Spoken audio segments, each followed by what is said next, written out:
Story 1. The Morrison family disappearance.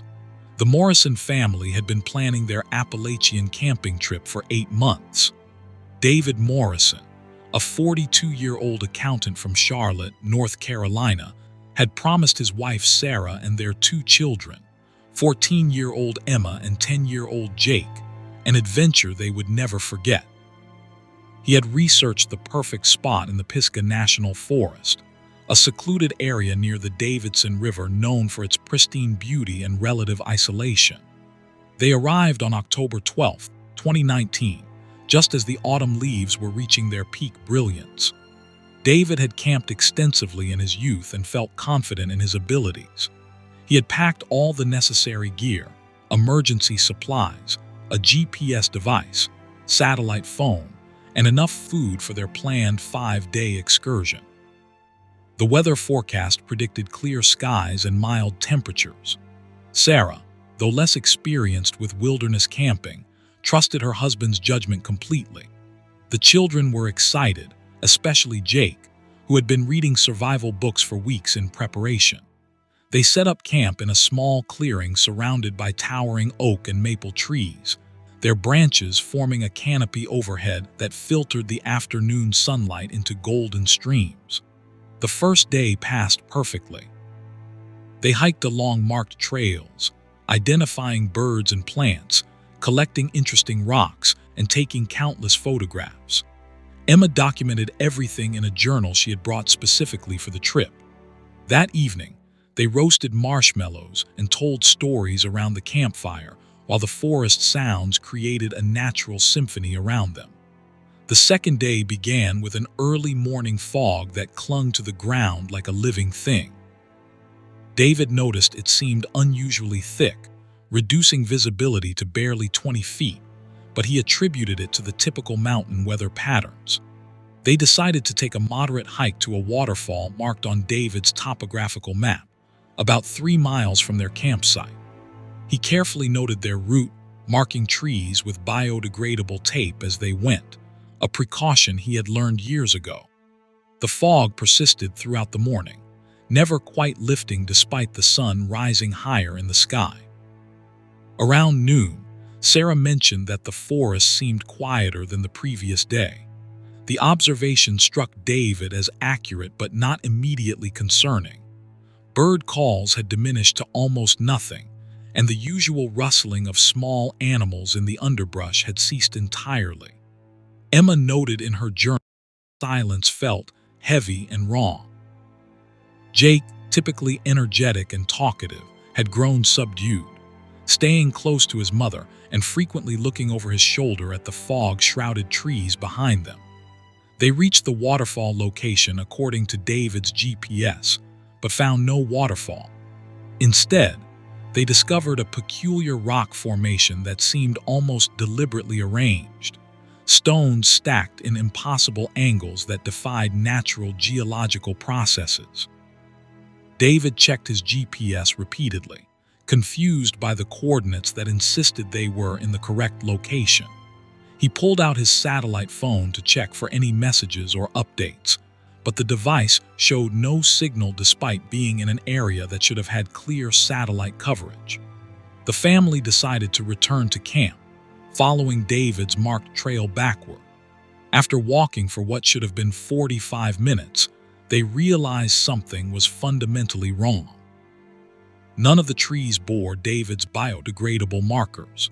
The trail they had followed so carefully seemed to have vanished entirely.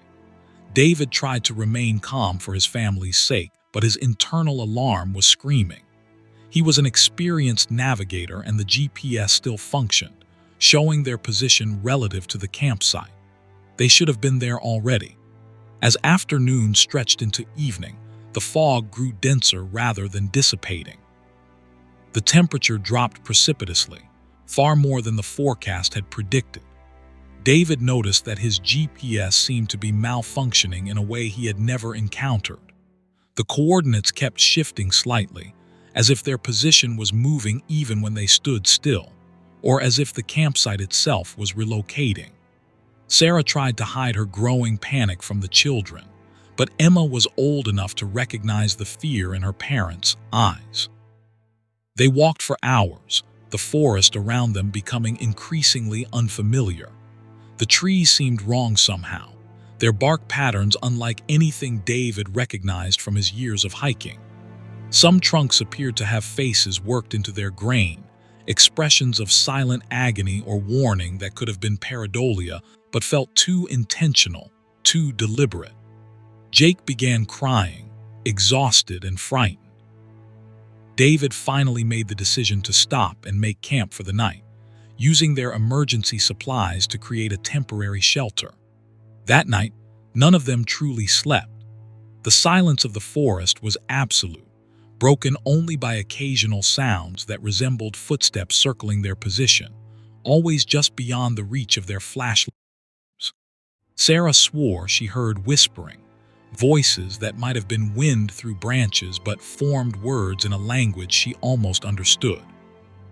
Emma's journal entry from that night, later found, described shadows that moved against the light and eyes that weren't eyes watching from between the trees.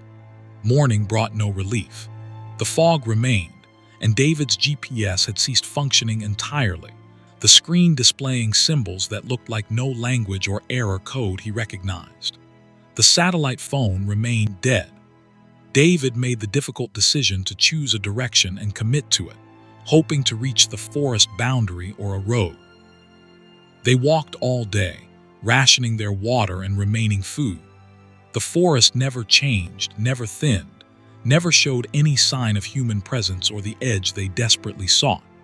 By the third day of being lost, reality itself seemed to be breaking down around them. They passed the same impossible rock formation 3 times, approaching it from different directions according to David's compass, which had begun spinning wildly without settling on any direction. Time felt distorted. Hours passed like minutes, or minutes stretched into eternities. The children were becoming delirious from exhaustion and fear. Sarah had stopped speaking, her eyes fixed on something the others couldn't see, following movements in the fog that left no tracks in the soft earth. On what they believed was the 4th night, though time had lost all reliable meaning, the fog finally cleared. The relief they felt was short-lived. Above them, the stars were wrong. David had studied astronomy, had used celestial navigation on camping trips, and he knew the night sky intimately. These constellations had never been visible from Earth, arranged in patterns that hurt to look at directly, geometric impossibilities that seemed to shift and reconfigure when observed peripherally. The Morrison family was never seen again. Their vehicle was found in the parking area where they had left it, undisturbed, with all their return home supplies still in the trunk. The initial search focused on the area David had indicated in his trip plan, the Davidson River region. Searchers found their campsite on the 2nd day, tents still standing, equipment neatly organized, but no sign of the family. The biodegradable trail markers David had purchased were found in their original packaging in his vehicle, unopened and unused, despite Emma's journal entry describing watching her father mark trees as they hiked. Search efforts continued for 3 weeks, involving hundreds of volunteers, search dogs, helicopters with thermal imaging and expert trackers. They found nothing. No clothing, no footprints, no indication the family had ever ventured beyond their campsite. The case was eventually classified as one of the Appalachian Wilderness Disappearances, a category that has quietly accumulated dozens of similar cases over the decades. Emma's journal was found in the tent, its final entries describing impossible geography and a forest that trapped them. But searchers noted that the dates in her final entries extended 2 weeks beyond when the family should have run out of supplies. David's parents hired a private investigator who spent 6 months researching the area. He discovered that the specific location where the Morrisons had camped had been the site of 4 other disappearances over the past century, all involving families, all during autumn months when the fog was historically thick.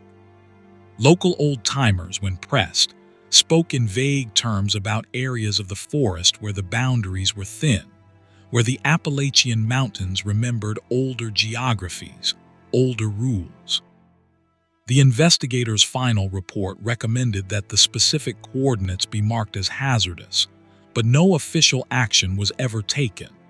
Sarah's sister still maintains a Facebook page dedicated to finding the family, posting updates and theories.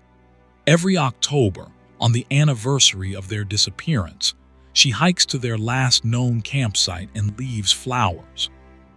She has reported experiencing unusual fog, hearing whispers in languages she doesn't recognize, and seeing figures in the distance that vanish when approached. She claims that sometimes in the deepest fog, she can hear Jake laughing and Emma calling out, their voices seeming to come from everywhere and nowhere simultaneously, forever young, forever lost in whatever impossible place claimed them. Story 2. The Chen family vanishing. Michael and Linda Chen had been married for 15 years and had saved meticulously for their dream vacation. They wanted to show their children, 12-year-old Sophie and 8-year-old Nathan, the beauty of the American wilderness that had been so different from their own childhoods in urban San Francisco. They chose the Great Smoky Mountains National Park, specifically the Cataloochee Valley area, known for its historical significance and breathtaking vistas. They arrived on June 7, 2021, during what should have been peak tourist season, though the pandemic had kept crowds lighter than usual. Michael was a software engineer with a methodical mind and careful planning habits. He had booked a cabin through the official Park Service, printed physical maps as backup to his phone navigation, and registered their itinerary with park rangers. Linda, a high school biology teacher, was excited to identify plants and wildlife with the children. They had invested in quality camping gear, bear-proof containers for food storage, and emergency beacons that connected to Park Service frequencies. Every precaution had been taken.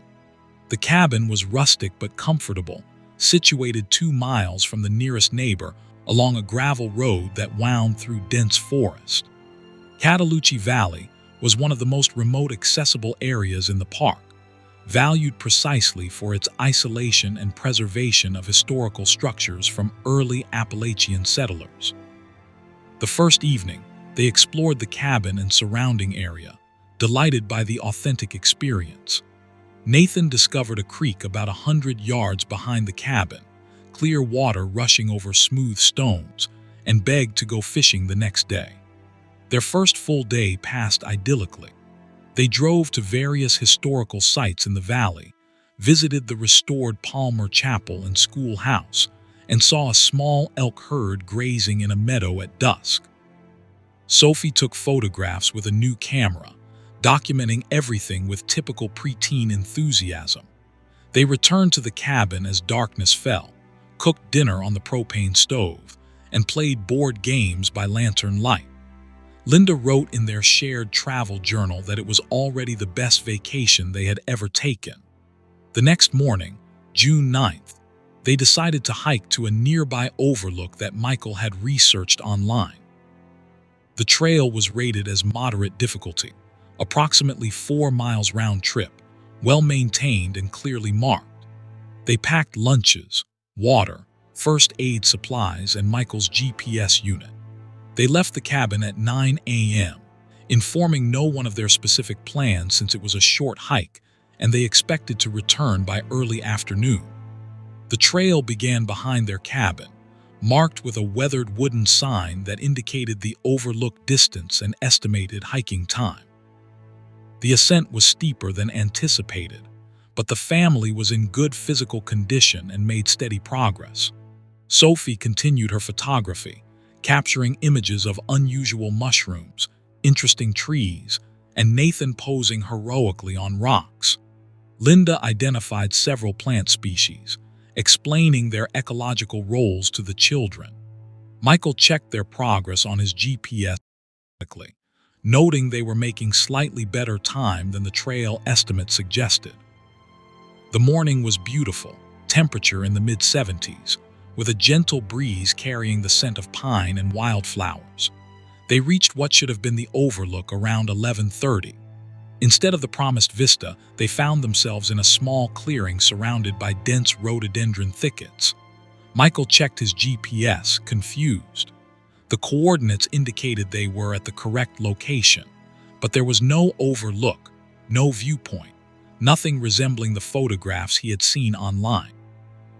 Linda suggested they might have taken a wrong turn, though the trail had been straightforward with no visible branches or alternate routes.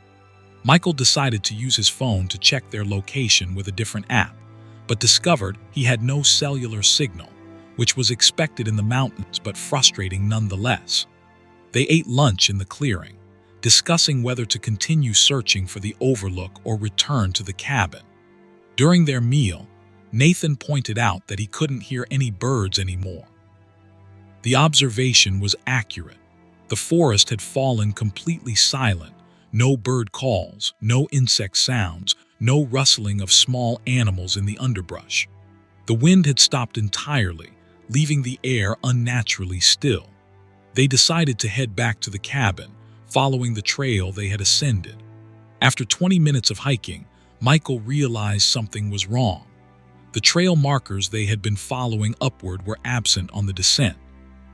The path itself seemed different, narrower, more overgrown than he remembered from just an hour earlier. He stopped the family and checked his GPS. The device showed their position, showed the cabin's location, but the relationship between the 2 points seemed impossible. According to the GPS, they were further from the cabin than when they had started hiking that morning. Linda tried to remain calm, reminding Michael that technology could malfunction. They would simply retrace their steps more carefully. Perhaps they had inadvertently taken a side path without noticing. They turned around and walked back toward the clearing where they had eaten lunch.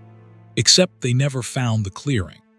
After 45 minutes of walking uphill along what should have been the exact path they had just descended, they found themselves at a completely different location, a rocky area neither Michael nor Linda recognized from their ascent. Sophie was becoming frightened, picking up on her parents' barely concealed anxiety. Nathan had grown quiet, holding Linda's hand tightly. Michael made a command decision to head downhill, that gravity would eventually lead them to water, and water would lead to the road or inhabited areas. They bushwhacked through the forest, abandoning the search for any trail, Michael using his compass to maintain a consistent direction. They walked for hours, and the forest never changed, never thinned, never showed any sign of the cabin, road, or valley they had driven through just 2 days earlier. As afternoon progressed toward evening, the family's situation grew desperate. They had water but limited food. Michael's phone and GPS continued to function, but the GPS coordinates seemed nonsensical, jumping erratically, sometimes placing them miles from their last position despite having walked only a few yards. Linda tried the emergency beacon, activating it and confirming that the device indicated a signal was being transmitted. No response came. They waited an hour in one location, hoping rescue services had received their emergency call and would arrive. Nothing happened. The forest remained silent and empty except for the Chen family. That night, they made camp in a small depression between large boulders, using emergency blankets from their day packs. Nobody slept. Strange sounds echoed through the darkness, mechanical grinding noises that seemed to come from underground, rhythmic and purposeful, but utterly inconsistent with any natural sound of the forest. Lights moved between trees in the distance, not flashlights but something more diffuse and wrong. Illumination that revealed nothing, that seemed to absorb detail rather than display it. Morning brought fog, thick and cloying, that smelled faintly of copper and something organic that none of them could identify. They resumed walking, Michael keeping the family together, counting out loud to ensure everyone remained within sight of each other in the limited visibility. Sophie reported seeing structures through the fog, buildings that looked like the historical cabins from the valley but wrong somehow, built with architecture that hurt her eyes to study, angles that shouldn't fit together but did. On what they believed was their third day lost, they found a road. The relief was overwhelming. It was paved, 2 lanes, with yellow center lines unmistakably modern. They followed it, certain it would lead to help. They walked for 8 hours along that road and never encountered a vehicle, a building, a sign, or any indication of human presence. The road itself never curved, never crested a hill, remained perfectly straight in defiance of mountain terrain that should have made such construction impossible. When darkness fell again, they were forced to admit that something fundamentally impossible was happening to them. The Chen family was never seen again. Park rangers became concerned when they failed to check out of their cabin on June 12th as scheduled. Investigation found the cabin undisturbed, beds made, dishes washed, all the family's luggage and belongings present. Their rental car was parked outside. Inside the cabin, rangers found Linda's travel journal with entries through June 8th, describing a wonderful vacation. On the kitchen table was an unfinished game of Monopoly, pieces still in place as if the players had simply stood up and walked away mid-game. The search was massive and immediate, involving the National Park Service, FBI, state police, and volunteer organizations. Search dogs tracked the families sent from the cabin to the trailhead Michael had planned to hike, then approximately 1 mile up the trail, before losing the scent entirely at a location searchers described as unremarkable, showing no signs of disturbance or struggle. Helicopters with thermal imaging swept the area repeatedly, finding nothing. The overlook Michael had researched was found and verified to exist, accessible via the marked trail, with no unusual features or hazards. Sophie's camera was never found, despite being expensive and distinctive enough that rangers and volunteers specifically looked for it. Michael's GPS was eventually recovered, but not until 3 years after the disappearance, found by a hiker in a completely different area of the park, over 20 miles from where the family vanished. The data stored in the device was corrupted beyond recovery, showing only fragments of coordinates that, when plotted, formed geometric patterns impossible for a handheld GPS unit to record, as if Michael had somehow traveled instantaneously between points dozens of miles apart. Linda's sister hired a psychic who claimed to have located the family, insisting they were alive but trapped in a place adjacent to our world, a shadow Appalachia that existed alongside the mountains we know. The psychic's vague pronouncements provided no useful information and were dismissed by investigators. However, local Appalachian folklore researchers noted that the specific area where the Chen family disappeared had been described in pre-colonial Cherokee oral traditions as a threshold place, where the boundaries between worlds grew thin and unwary travelers might step from one reality into another. Years later, hikers occasionally report strange experiences in Cataloochee Valley. They describe finding trails that aren't on any map, encountering fog that seems to move with purpose, hearing children's voices calling from deep in the forest. Some claim to have seen a Chinese family in hiking clothes walking along impossible roads that vanish when approached. The National Park Service officially states that the Chen disappearance remains an open investigation, though active search efforts ended years ago. Their cabin has been rented to other families since, with no incidents reported, though some visitors have described feeling watched, uncomfortable, as if the forest itself was waiting for them to stray too far, waiting to claim more souls for whatever hungry geography exists beyond the mapped world. Story 3. The Whitaker Family Mystery. Robert and Jennifer Whitaker had been discussing the Appalachian Trail for years before finally committing to a section hike with their 3 teenagers. At 48 and 45 respectively, they were experienced recreational hikers, who had completed portions of trails across the western United States. Their children, 17-year-old Tyler, 15-year-old Madison, and 13-year-old Ethan, had been raised with regular camping trips and possessed genuine wilderness skills. The family planned a 10-day section hike through Virginia's Shenandoah National Park, specifically the challenging portion between Rockfish Gap and Chester Gap, covering approximately 70 miles of the iconic trail. Robert, a civil engineer, approached the trip with characteristic precision. He had prepared detailed day-by-day itineraries, identified all the trail shelters where they would camp, calculated mileage and elevation changes, and packed meticulously organized supplies. Jennifer, a nurse practitioner, assembled a comprehensive first aid kit and made sure all family members understood basic wilderness medicine protocols. They informed multiple friends and family members of their detailed route and expected return date of August 20th, 2018. They had permits, reservations for the shelters, and check-in protocols established with the Appalachian Trail Conservancy. The family began their hike on August 11th, entering the trail at Rockfish Gap in perfect weather conditions. The first 3 days proceeded exactly according to plan. They hiked between 8 and 12 miles daily, staying at designated shelters, and other hikers with whom they shared meals and stories. Tyler kept a blog he updated whenever they had cell phone reception, posting photos and brief descriptions of their progress.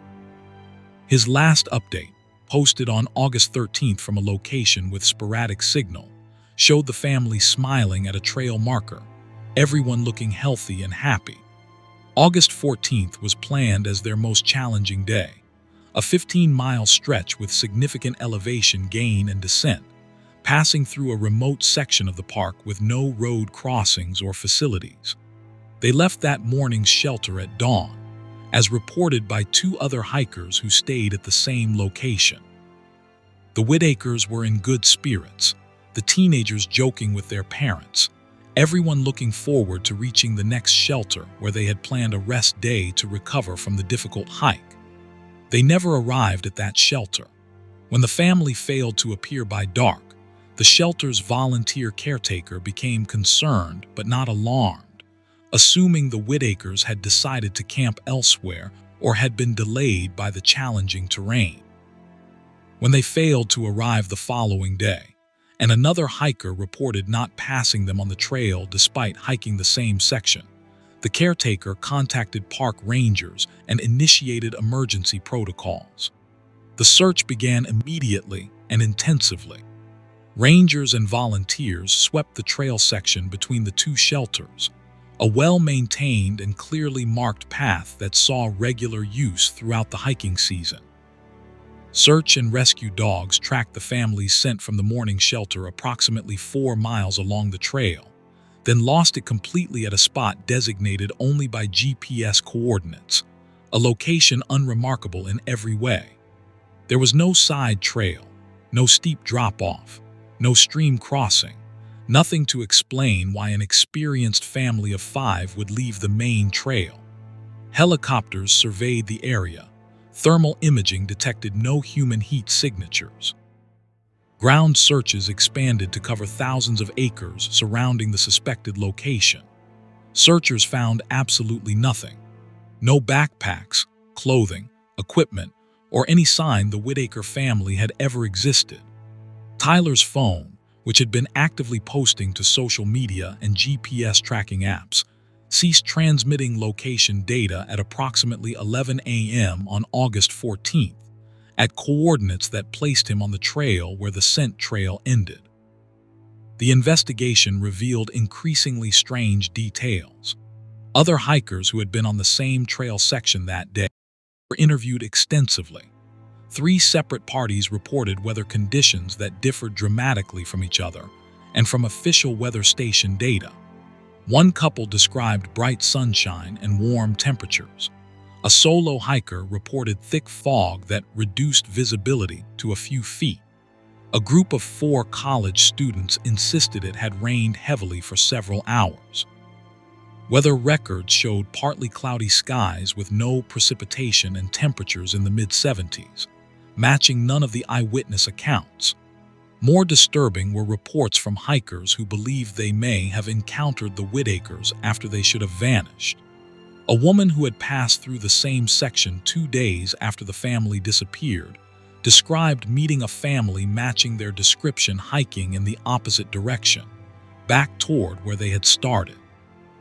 She had spoken briefly with them, noting nothing unusual except that they seemed oddly quiet, and that the teenage children appeared blank-faced and distant. She had assumed they were cutting their trip short due to injury or illness, and thought nothing more of it until seeing news reports of the disappearance. Park rangers investigated this sighting extensively, but could find no evidence the family had doubled back.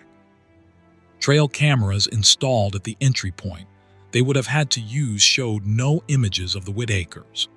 The woman who reported the encounter was credible and consistent in her story, passing multiple polygraph tests, but investigators had no choice but to conclude she was mistaken in her identification, perhaps having encountered another family and conflated their appearance with news photos of the Whittakers she had seen later. Jennifer's mother refused to accept official explanations and funded a private investigator to continue searching long after official efforts had ended. The investigator uncovered a pattern of disappearances along that specific section of trail dating back over a century. Records were spotty, particularly for earlier periods, but at least 8 other incidents of hikers vanishing without trace had occurred in approximately the same location. In most cases, search efforts found nothing, with victims seeming to have simply ceased existing mid-step on a well-traveled trail. Local Appalachian historians provided context that official reports omitted. The area had been considered haunted long before European settlement. Native American tribes had avoided the specific ridge, describing it in their oral traditions as a place where the sky world touched the earth world, where beings from other realms could pull through invisible doorways. Early European settlers reported similar phenomena, describing family members who vanished while walking between cabins, animals that disappeared from fenced pastures, and sounds of voices calling from the forest depths in languages no one recognized. One particularly disturbing discovery came from the investigator's interview with an elderly man who had lived his entire life in a valley adjacent to the park. He described an experience from his childhood in 1952, when he had been hiking with his father in what was now park land. They had encountered a family on the trail, dressed in clothing he later realized was from decades earlier, possibly the early 1900s. The family had asked for directions to a town that no longer existed, had not existed since being flooded for a reservoir in the 1930s. When the boy and his father tried to explain, the family became agitated and ran into the forest. The father forbade his son from following or speaking of the encounter, warning that some things in the mountains were better left alone. Tyler's blog remained online, maintained by his friends as a memorial. Commenters occasionally reported strange occurrences. Several people claimed that new entries appeared briefly on the blog, posts dated after Tyler's disappearance, describing landscapes that didn't match Shenandoah or anywhere in the known Appalachian Trail system. These posts would appear for minutes or hours before vanishing, leaving no trace in cached versions or web archives. Screenshots circulated online showed Tyler describing walking through forests where the trees were wrong colors, where the sun moved in incorrect patterns across the sky, where they encountered other lost hikers from different time periods. Most disturbing was a post allegedly screenshot dated 2 years after the disappearance, in which Tyler described the family's situation. According to the post, they had walked through something on the trail, an invisible barrier or threshold that changed everything. They could see the trail behind them, could watch other hikers passing through the same space they occupied, but could not interact with them or return to the path. They existed in a parallel track of the same geography, able to perceive but not rejoin the world they had left. The post described their ongoing wandering through this adjacent Appalachian reality, encountering others who had similarly vanished, building a strange shadow community of the lost. Parker dismissed these online reports as cruel hoaxes created by internet trolls, and no forensic analysis could prove the posts had genuinely originated from Tyler's account. His login credentials had been changed after the disappearance to prevent such exploits, making the posts technically impossible unless Tyler himself still had access somehow. The Whitaker family remains officially listed as missing persons, their disappearance unsolved, one of dozens that occur in the Appalachian wilderness each year despite modern technology, comprehensive search efforts, and our supposed understanding of the natural world. Jennifer's mother still hikes that section of trail twice a year, on the anniversary of the disappearance and on Tyler's birthday. She carries photos of the family and leaves them at the spot where the scent trail ended, weighted down with stones. Other families who have lost loved ones in similar circumstances sometimes join her, creating impromptu memorials that Park Service rangers tactfully don't disturb. They report that the area always feels different, colder than surrounding sections of trail, silent in ways that seem unnatural, as if the forest itself is holding its breath, waiting for the next group of travelers to cross whatever invisible boundary claimed the Whitakers and so many others. Story 4. The Rodriguez family incident. Carlos and Maria Rodriguez had emigrated from Mexico to North Carolina 15 years earlier and had built a successful life in Asheville. Carlos owned a landscaping business while Maria worked as a bilingual elementary school teacher. Their children, 16-year-old Sophia and 11-year-old Miguel, were American-born and fully acculturated, but Carlos and Maria wanted them to appreciate the natural beauty that their adopted home offered. They planned a weekend camping trip to the Nantahala National Forest in early September 2020, specifically choosing the area around Joyce Kilmer Memorial Forest, known for its old growth trees and well-maintained facilities suitable for families.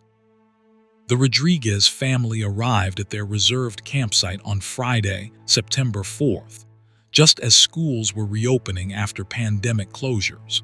The campground was surprisingly empty, with only 2 other sites occupied despite it being Labor Day weekend. Carlos commented to the campground host that he had expected more crowds, but the host explained that pandemic fears were keeping many people home. The host, an older man named Vernon who had managed the site for 15 years, remembered the Rodriguez family clearly. He noted they seemed happy and well prepared, with quality equipment and sensible provisions. Their campsite was situated at the edge of the developed camping area, backing onto the old-growth forest. Ancient trees, some over 400 years old and reaching 200 feet in height, created a cathedral-like atmosphere. The Forest Service had installed educational signs explaining the historical significance and ecological importance of these rare unlogged Appalachian trees. Sophia was particularly impressed by the massive poplars and hemlocks, taking numerous photos on her phone to share with friends. Saturday dawned clear and warm. The family planned a day hike on one of the forest's loop trails, a 6-mile route rated as easy to moderate, passing through the old growth stands and alongside Slick Rock Creek. They left camp around 8 a.m., signing out with Vernon and indicating their planned route and expected return time of mid-afternoon. Vernon emphasized that they should stay on marked trails, noting that the old growth sections were particularly dense and easy to become disoriented in, due to limited underbrush and the similarity of the massive tree trunks, which could make landmarks difficult to identify. The family carried day packs with water, snacks, a first aid kit, and Carlos's phone, which had a fully charged battery and downloaded offline maps. Maria had a whistle and emergency space blankets, standard precautions she insisted on after reading about wilderness safety. Miguel brought binoculars for bird watching, and Sophia had her phone for photography. They were dressed appropriately in layers, wearing sturdy hiking boots, looking exactly like a well-prepared family on a pleasant day hike. Vernon became concerned when the family had not returned by 5 p.m., well past their indicated time. He drove his ATV along the access road to the trailhead where they had parked their vehicle, finding it still there and empty.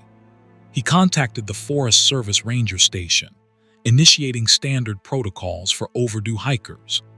Rangers arrived within 45 minutes and immediately began hiking the loop trail the Rodriguez family had indicated, calling out names and listening for responses. They completed the entire loop by headlamp, finding no sign of the family and no indication anyone had left the maintained trail. Search and rescue operations began at first light Sunday morning. Dozens of volunteers, professional search teams, and tracking dogs converged on the area.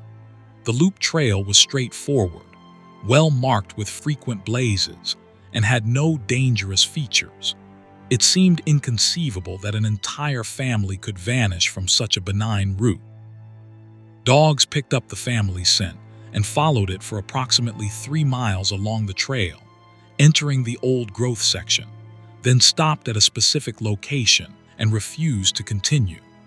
Handlers reported the dogs behaving strangely, whining and backing away, refusing all commands to proceed beyond that point despite clear evidence of the scent trail continuing forward.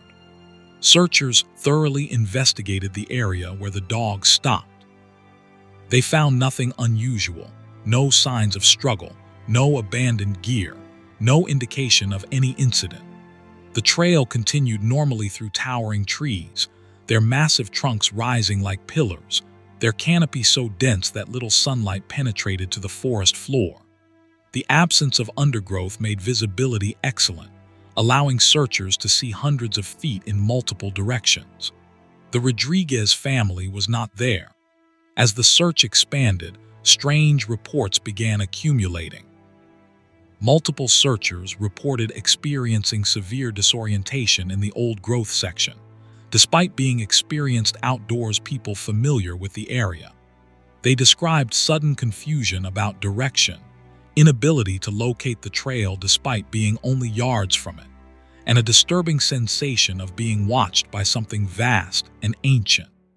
Several searchers requested reassignment to different areas, uncomfortable continuing in that section of forest. Rangers attributed these reactions to stress and the psychological pressure of searching for a missing family, but privately noted that the old growth area had generated similar reports for decades.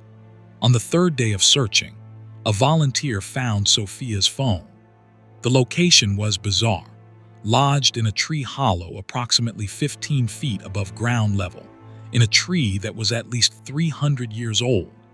There was no reasonable explanation for how the phone could have gotten there. The tree had no low branches that would allow climbing. The hollow was deep inside ancient wood, and the phone appeared to have been placed deliberately rather than thrown or dropped. Data recovery specialists extracted the phone's contents. Sophia's photos told an impossible story. Images time-stamped after the family should have been reported missing showed scenes that didn't match any location in Joyce-Kilmer Forest, the surrounding national forest. The photos depicted the family standing among trees that were too large, too old, too alien in their proportions. In several images, the trees appeared to have faces worked into their bark, enormous visages formed from wood grain and texture, expressions of hunger or curiosity or ancient malevolence. In the background of these photos, barely visible, were structures that resembled buildings but constructed from living wood, grown rather than built, architecture that predated any human culture.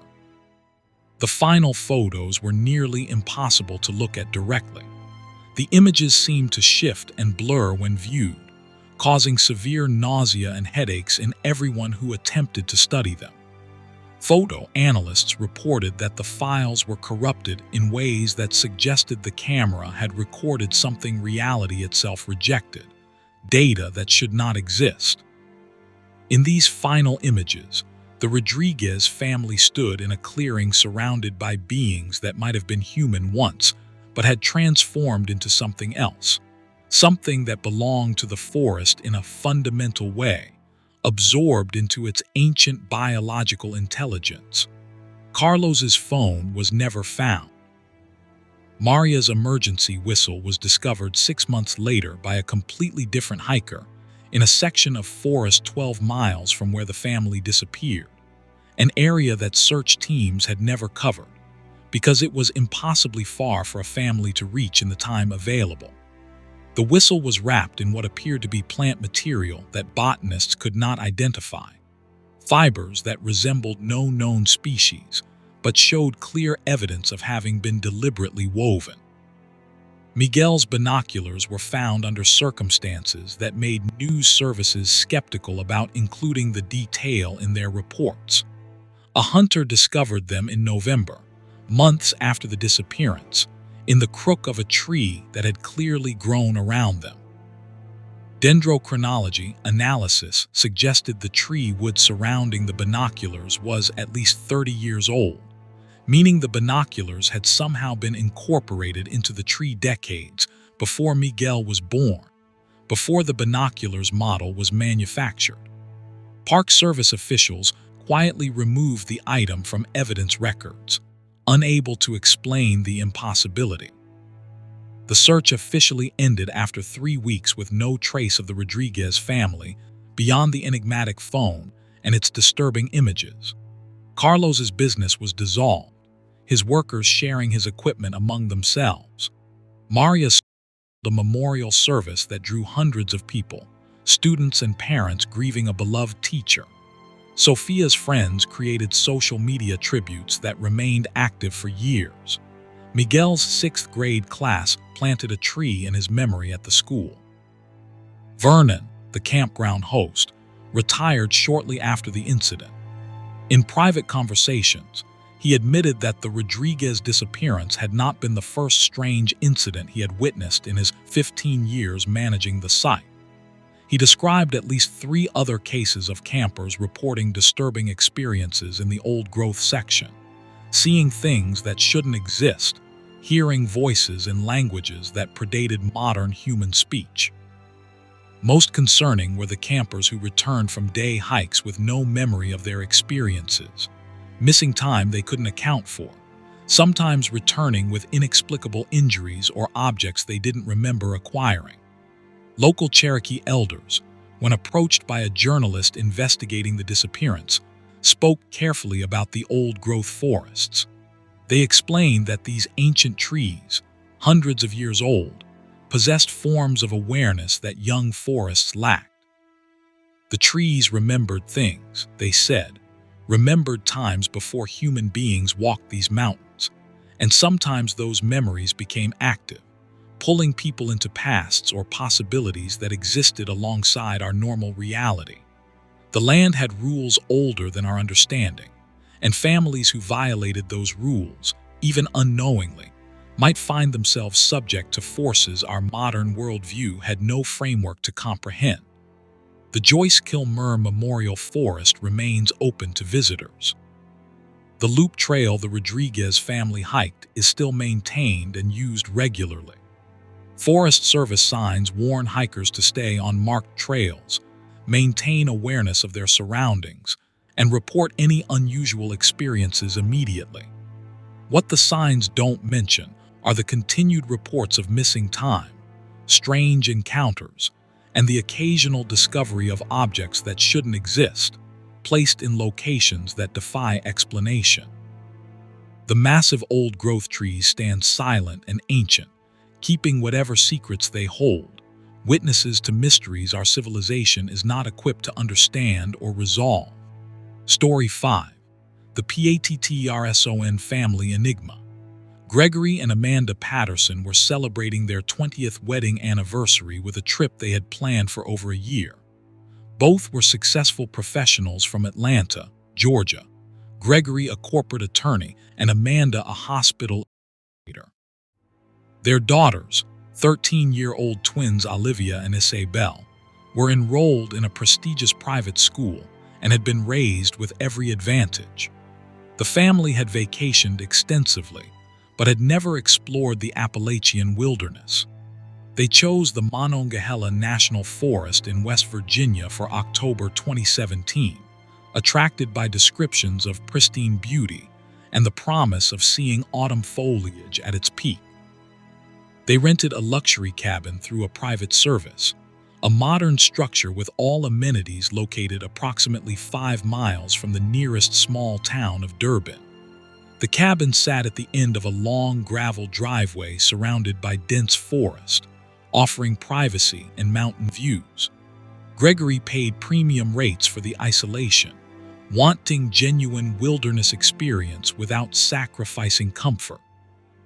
The owners, an elderly couple named the Hendersons who lived in Florida and rented the cabin through property management services, had no concerns about the location and had never received complaints from previous renters beyond typical issues like wildlife encounters and occasional power outages. The Patterson family arrived on October 18th, checking in remotely via lockbox key system. They had reserved the cabin for 1 week and had informed friends and Amanda's parents of their plans. Gregory posted photos on social media that evening showing the family unpacking, the girls exploring their loft bedroom, Amanda preparing dinner in the well-equipped kitchen. The post received dozens of likes and comments from friends expressing envy of their beautiful location. The first 3 days of their vacation were documented extensively on social media. Gregory and Amanda shared photos of foliage drives along scenic byways, visits to local attractions including the Cass Scenic Railroad, and family meals at regional restaurants. The twins posted numerous selfies and videos showing them enjoying the novelty of mountain life, complaining humorously about limited cell phone reception, but clearly having fun. Their final social media posts, made on the evening of October 21st, showed the family preparing for a day hike they had planned for the following morning. October 22nd was supposed to be their big adventure day. They had researched a trail system that began approximately 2 miles from their cabin, moderate difficulty loops ranging from 3 to 8 miles. Gregory's final Instagram post, after sunrise on the 22nd, showed the family dressed in hiking gear, standing beside their rented Toyota 4Runner, announcing they were heading into the wilderness for real adventure. The post showed them looking healthy, excited, and completely unprepared for what was about to happen. The family never returned to the cabin. When they failed to check out on October 25th as scheduled, the property management company attempted to contact them by phone without success. After 48 hours of no response, the company dispatched a local maintenance contractor to check on the property. He found the cabin unlocked, lights on, and showing clear signs of recent occupation but no people. Food was left out on the counter, partially spoiled. Beds were unmade. Amanda's laptop was open on the dining table, battery dead. The 4Runner was gone. Local police were notified and began investigating, initially treating it as a standard missing persons case. They located the 4Runner within hours, parked at a trailhead approximately 3 miles from the cabin, not the trail system Gregory had indicated in his social media post. The vehicle was unlocked with keys in the ignition, backpacks visible in the rear cargo area, and no sign of disturbance. Police secured the scene and contacted West Virginia State Police and the National Forest Service to initiate wilderness search procedures. The search began immediately, focusing on trails accessible from where the forerunner was found. Searchers quickly discovered that the trailhead where the Pattersons had parked was for an unmarked, unimproved trail system that didn't appear on official Forest Service maps. Local residents familiar with the area explained that old logging roads and trails crisscrossed the region, many dating back decades or longer, no longer maintained but still passable. The Pattersons had apparently chosen to explore one of these informal trails rather than the official system they had mentioned online. Search dogs tracked the family's scent from the vehicle along an old logging road that climbed steeply into higher elevations. The trail, or what remained of it, was overgrown and difficult to follow in places, winding through dense forest that showed no signs of recent human passage. Dogs followed the scent for approximately 4 miles before losing it completely at a location searchers described as featureless forest, nothing to distinguish it from thousands of acres of similar terrain.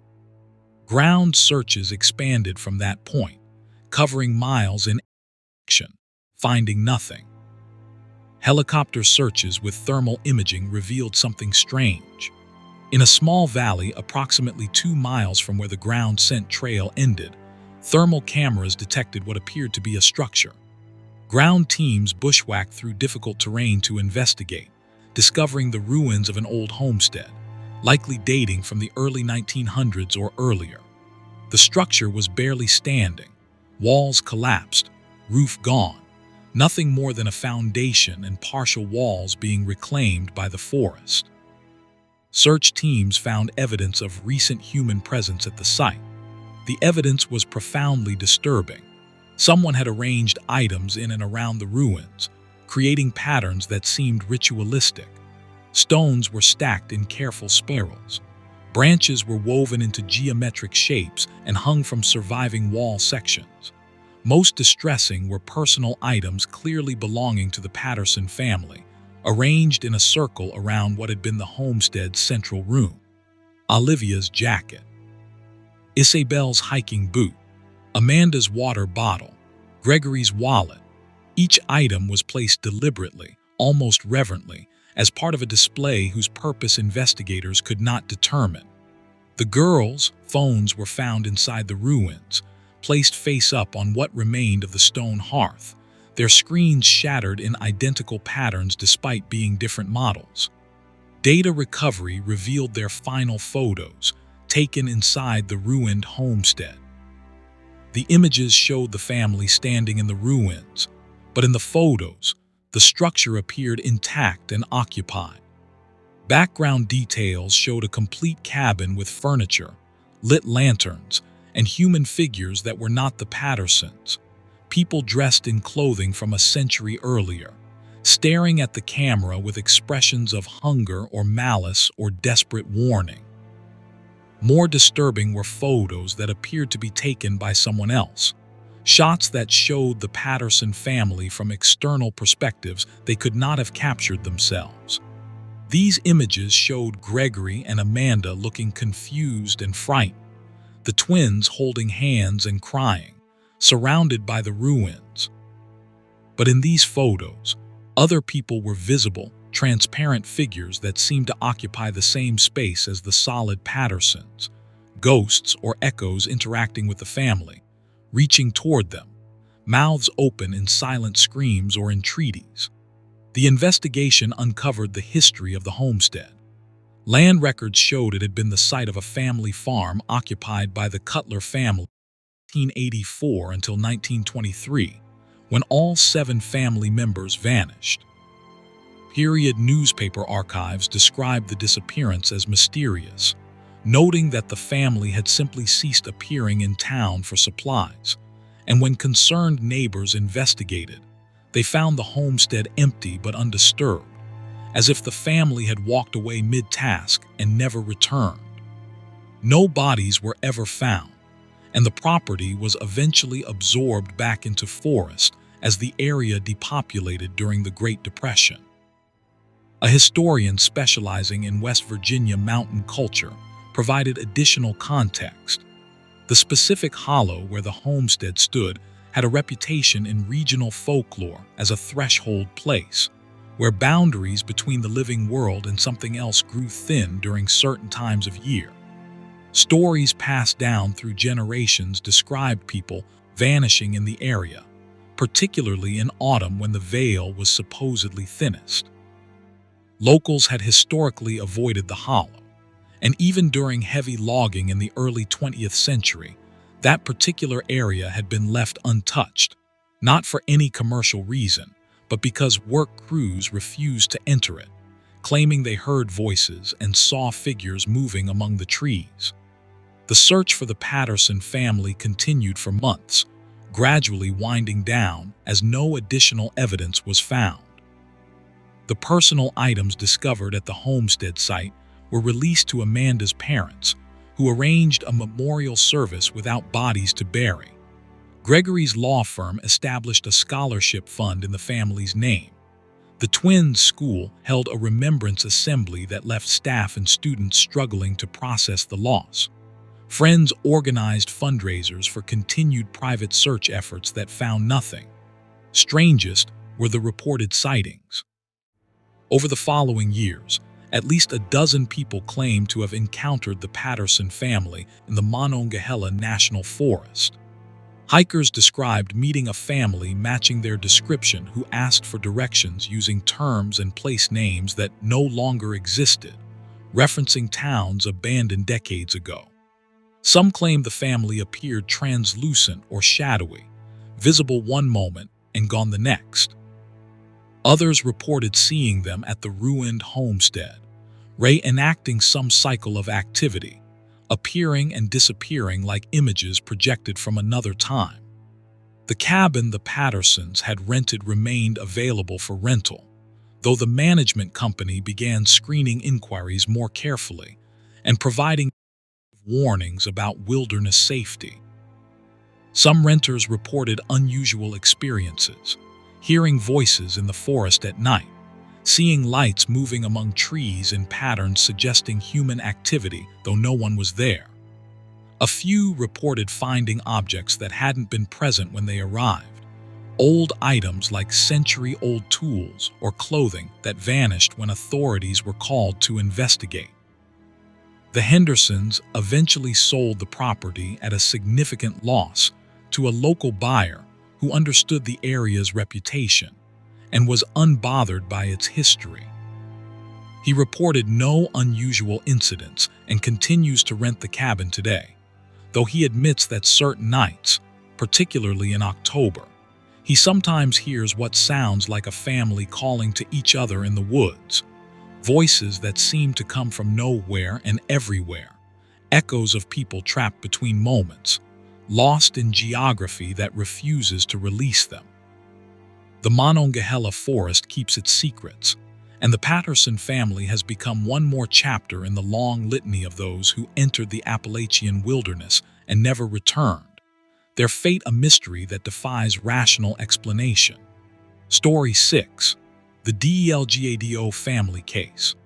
Martin and Rosa Delgado had emigrated from Puerto Rico to Pennsylvania 20 years before their disappearance, building a life in Pittsburgh where Martin worked as a machinist and Rosa as a daycare provider. Their children, 19-year-old Alina, 16-year-old Carlos Jr., and 14-year-old Sophia, were second-generation Americans who had never visited their parents' homeland. The family was close-knit, attending church regularly and maintaining strong ties to Pittsburgh's Puerto Rican community. In July 2019, they decided to take a camping trip to Allegheny National Forest, their first serious wilderness excursion as a family, inspired by Alina's forestry studies at the University of Pittsburgh. Alina had spent her freshman year studying forest ecology and was enthusiastic about sharing her knowledge with her family. She planned the trip meticulously, choosing a dispersed camping area near the Allegheny Reservoir that offered both accessibility and genuine wilderness experience. Dispersed camping meant they wouldn't be at a developed campground with facilities, but would instead camp in an unimproved area of the forest, allowed under Forest Service regulations with certain restrictions. Alina secured the necessary permits, maps extensively, and prepared detailed itineraries and emergency protocols. The family departed Pittsburgh on July 12, 2019, driving Martin's well-maintained pickup truck loaded with camping gear. They stopped for supplies in the town of Warren, Pennsylvania, where store security footage captured them purchasing additional groceries and camping supplies. The clerk remembered them as a pleasant family, excited about their trip, asking questions about local wildlife and fishing spots. They left Warren around 3 p.m., heading into the National Forest via Forest Service roads toward their planned camping location near Minister Creek. Alina had selected a spot she had researched online, a clearing near Minister Creek that fishing forums described as beautiful and secluded. The location was accessible via Forest Service Road 262, a gravel road that required careful driving, but was navigable with two-wheel drive vehicles, according to Alina's research. They arrived at the area around 5 p.m., based on timestamps from photos Alina posted to Instagram, showing the family setting up camp in a picturesque clearing surrounded by mixed hardwood forest, with the creek audible in the background. Their first 2 days were apparently idyllic. Alina's social media posts showed the family fishing in Minister Creek, Carlos Jr., and Sophia learning to identify trees and plants under their sister's tutelage, and Rosa preparing meals over a camp stove. Martin appeared in several photos looking relaxed and happy, a stark contrast to his usual stressed demeanor from factory work.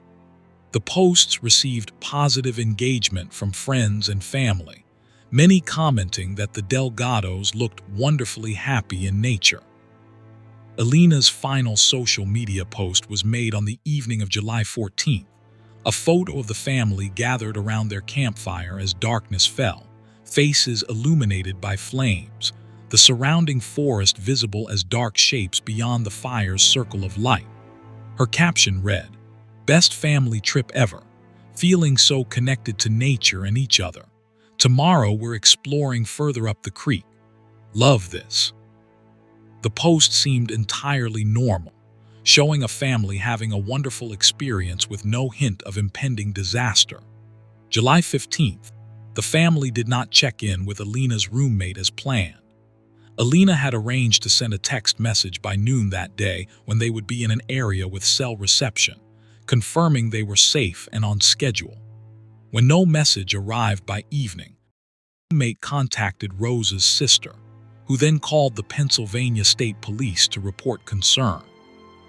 Given that the family was only 1 day overdue on an informal check-in, police initially classified it as low priority, but agreed to send a trooper to check their camping location the following day.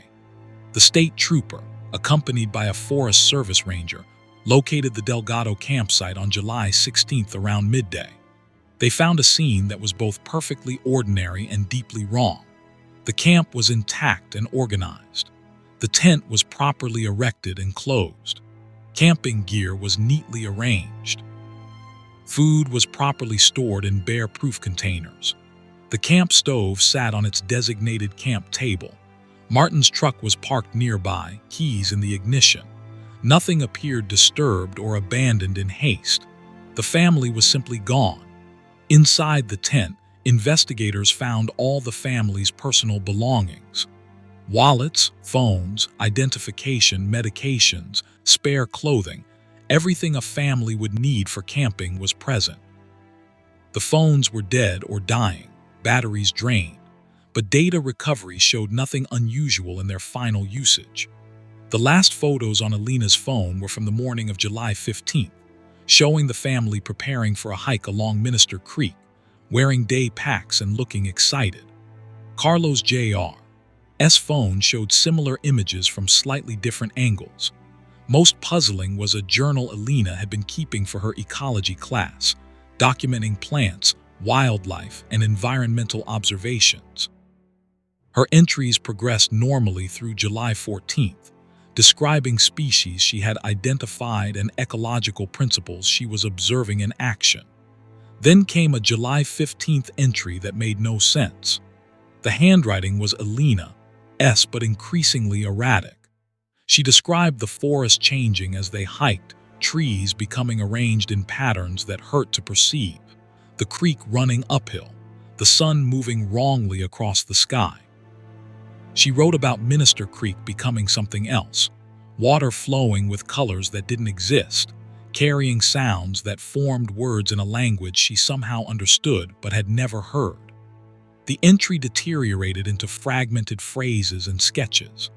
Alina had drawn the trees, but her drawings showed them with features trees shouldn't have, root systems that spelled out patterns, branches that formed deliberate geometries. She wrote about her family walking deeper into the forest, unable to stop or turn back, compelled forward by something they couldn't resist. Written words were, "The forest is older than old. It remembers. We can't leave. It won't let us. The creek knows our names now." Search and rescue operations began immediately with full resources. Hundreds of searchers, tracking dogs, helicopters, and specialized wilderness rescue teams converged on the area. They focused on Minister Creek and surrounding terrain, the most logical route for the family's planned exploration. Searchers covered miles of creek bank and forest, finding absolutely no trace. Search dogs couldn't pick up any scent trail beyond the immediate vicinity of the camp, as if the family had simply vanished from that spot without walking away. Strange reports emerged from searchers. Multiple teams described experiencing severe disorientation along Minister Creek, compass malfunction, GPS units providing impossible coordinates, and time distortions where hours seemed to pass in minutes or vice versa. Several searchers reported hearing voices calling for help in Spanish, matching descriptions of the Delgado family members, but could never locate the source. When they attempted to follow the voices, they found themselves walking in circles or ending up back where they started despite believing they had traveled in straight lines. One search team reported an encounter that was officially dismissed, but privately disturbed everyone who heard it. The three-person team claimed they saw the Delgado family on the opposite side of Minister Creek, visible for approximately 30 seconds before vanishing. According to their report, the family appeared translucent and moved in ways that suggested they were not entirely solid, walking through bushes and rocks as if not quite occupying the same physical space. When the search team called out and attempted to cross the creek, the vision or apparition disappeared. An examination of the area showed no footprints or any evidence anyone had been there. Forest Service botanists were consulted about Alina's journal descriptions and drawings. They confirmed that no known species matched what she had sketched, and her descriptions of the creek's behavior were physically impossible. However, several botanists privately noted that certain details in Alina's descriptions resembled fungal networks and their chemical communication systems, phenomena Alina would have been studying in her coursework. One scientist hypothesized, off the record, that perhaps Alina had encountered some unknown species or phenomenon that affected perception, possibly explaining the disorientation and disappearance. The search officially concluded after 4 weeks with no trace beyond the undisturbed campsite and Alina's disturbing journal. Martin's employer held a fundraiser for the family's memorial expenses. Rose's daycare colleagues maintained hope for years that the family would somehow return. Alina's university established an ecology scholarship in her name. Carlos Jr.'s high school graduated his class with an empty chair in memoriam. Sophia's friends created social media memorials that remained active. Years later, the case remains officially open but cold. The campsite area has seen continued use by campers and hikers, with no additional incidents reported. though some visitors describe feeling uneasy along certain sections of Minister Creek, experiencing what they describe as a sensation of being watched by the forest itself. Local folklore in the surrounding communities now includes stories of the Delgado family, added to older tales of people who vanished in the Allegheny forest, becoming part of the mountain's mythology. Most disturbing are occasional reports from hikers who claim to encounter the Delgado family along Minister Creek, always at twilight or in heavy fog. These encounters follow a pattern. The family appears, seems lost and confused, asks for help getting back to their camp, then vanishes when the witness attempts to assist them or looks away briefly. Some who have reported these encounters describe the family as seeming unaware they're missing, believing they've only been separated from their camp for minutes rather than years, trapped in some eternal present moment from which they cannot escape. Alina's ecology professor keeps her final journal in his office as a reminder that nature holds mysteries beyond our scientific understanding. He sometimes allows trusted graduate students to examine it, hoping someone might find insight into what happened. The journal has developed an odd reputation. Several students who spent time studying it reported vivid dreams of walking along an impossible creek that ran through forests that shouldn't exist, meeting families who were lost in ways they couldn't explain, trapped between moments in a wilderness that existed adjacent to, but separate from the world we know. The Allegheny National Forest continues to attract visitors, most of whom have wonderful experiences, never knowing that certain locations harbor thresholds to places our maps don't show, where families can vanish mid-step into mysteries not equipped to understand. Story 7. THEBRGSTROM Family Disappearance. Anders and Kirsten Bergstrom were Minnesota natives who had always dreamed of introducing their children to the southern Appalachians. Both were experienced campers who had grown up exploring the boundary waters, but they wanted their sons, 15-year-old Eric and 12-year-old Lars, to experience mountains rather than the flat lake country of their home state. In October 2016, they planned a 10-day excursion to the Cherokee National Forest in Tennessee, specifically the remote areas near the Big Frog Wilderness, attracted by descriptions of pristine backcountry and challenging terrain that would appeal to their adventurous family. Anders, a high school geography teacher, approached the trip as an educational opportunity. He had obtained topographical maps, wilderness permits, and had studied the area's geology and ecology extensively. Kirsten, a software developer who worked remotely, was excited about disconnecting from technology for over a week. The boys were experienced beyond their years, having accompanied their parents on numerous wilderness trips throughout their childhood. The family was genuinely prepared, carrying proper equipment, navigation tools, comprehensive first aid supplies, and satellite emergency beacons. They entered the backcountry on October 8, 2016, parking their Subaru Outback at a trailhead near the Big Frog Mountain Trail system. They had filed their itinerary with the Forest Service, indicating plans to hike a loop that would take them through some of the most remote terrain in the Cherokee National Forest, camping at dispersed sites along the way, and exiting at the same trailhead on October 18th. The ranger who processed their permit remembered them clearly, noting they were one of the better prepared families he had encountered, with appropriate gear for the season and realistic mileage plans. The first 5 days of their trip proceeded according to plan, based on later reconstruction. The Bergstroms maintained discipline about caching food and hanging bare bags, minimizing their impact on the wilderness.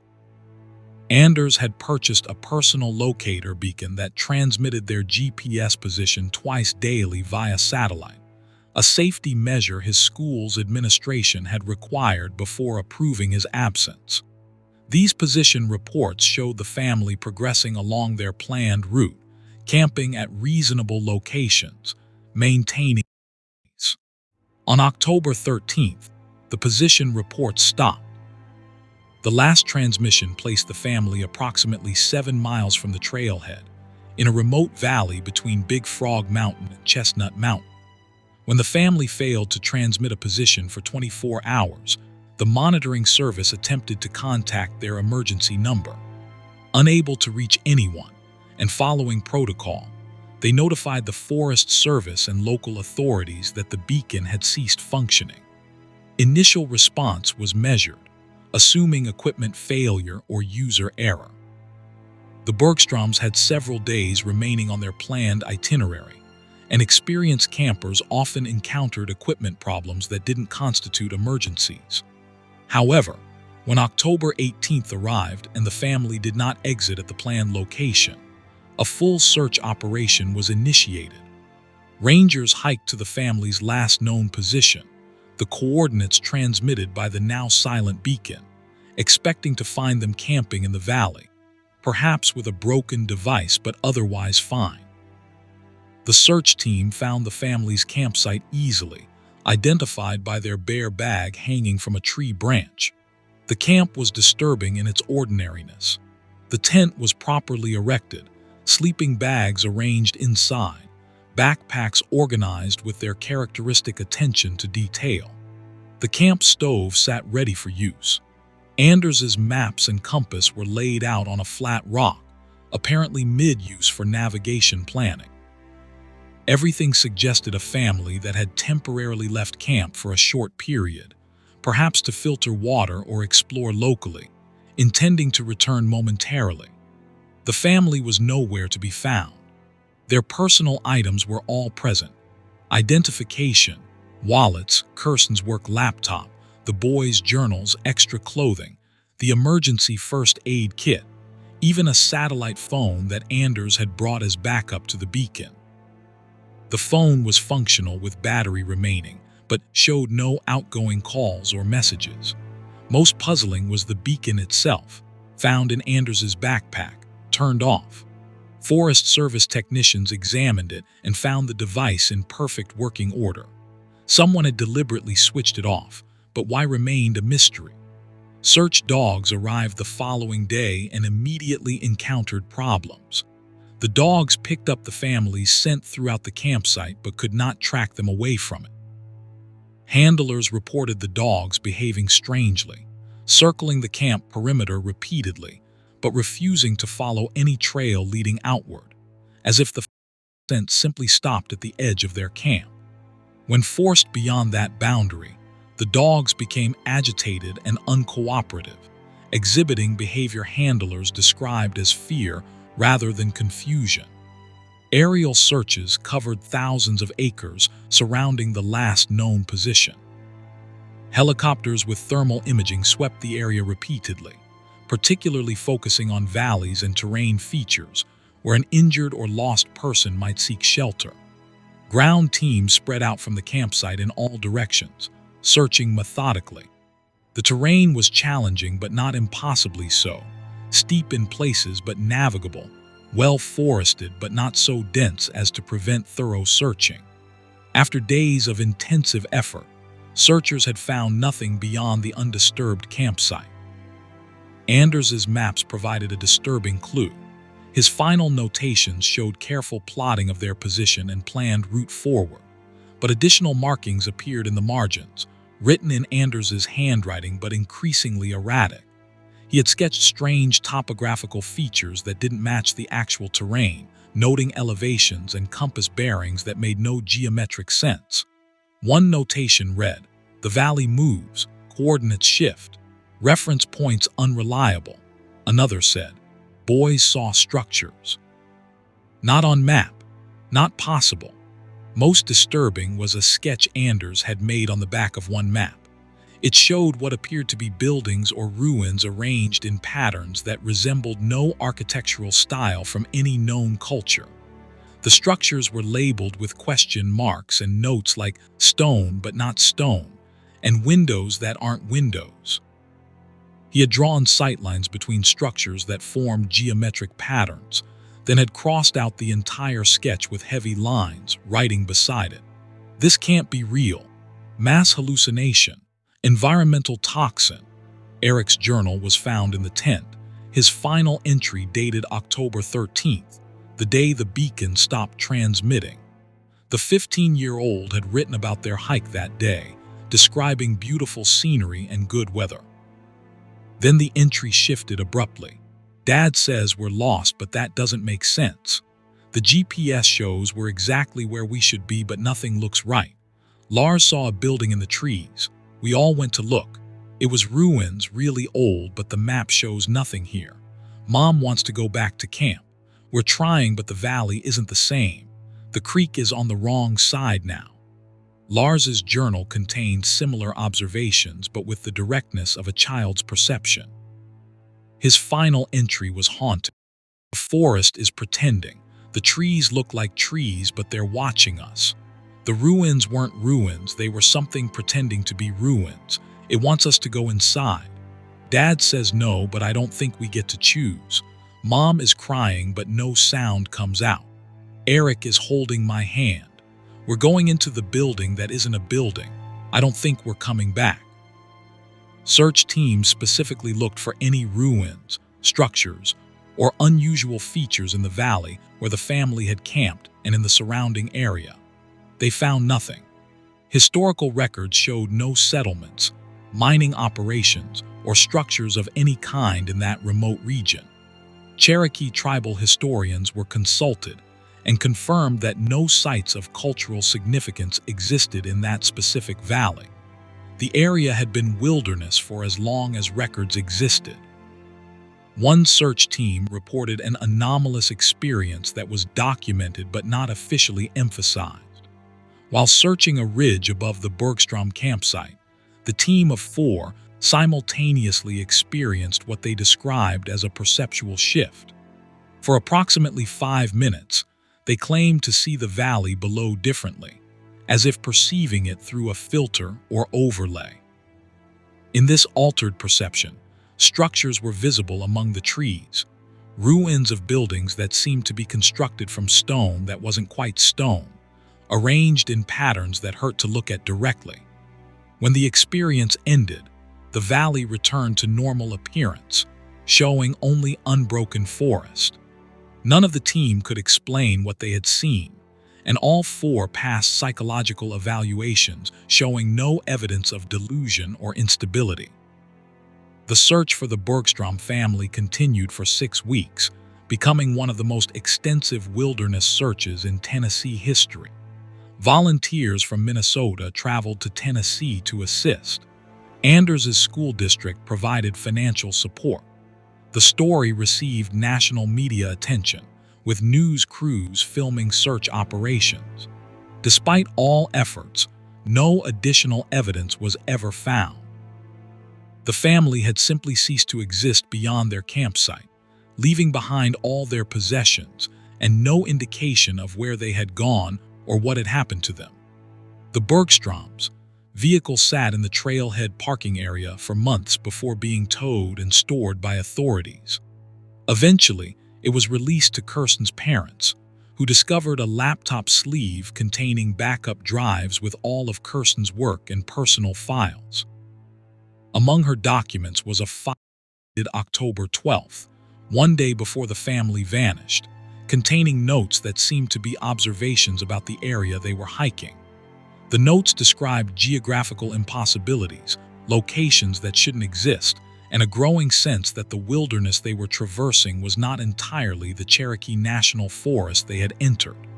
Most disturbing was Kirsten's final note entry. "We're being led somewhere. Not forced, but guided, manipulated. The trail keeps presenting itself, looking right, feeling normal, but taking us somewhere that isn't on any map. Anders has noticed but won't admit it yet. The boys know something is wrong. Tomorrow we're going to try to backtrack to our entry point, abort the trip. I don't think we'll be allowed to leave.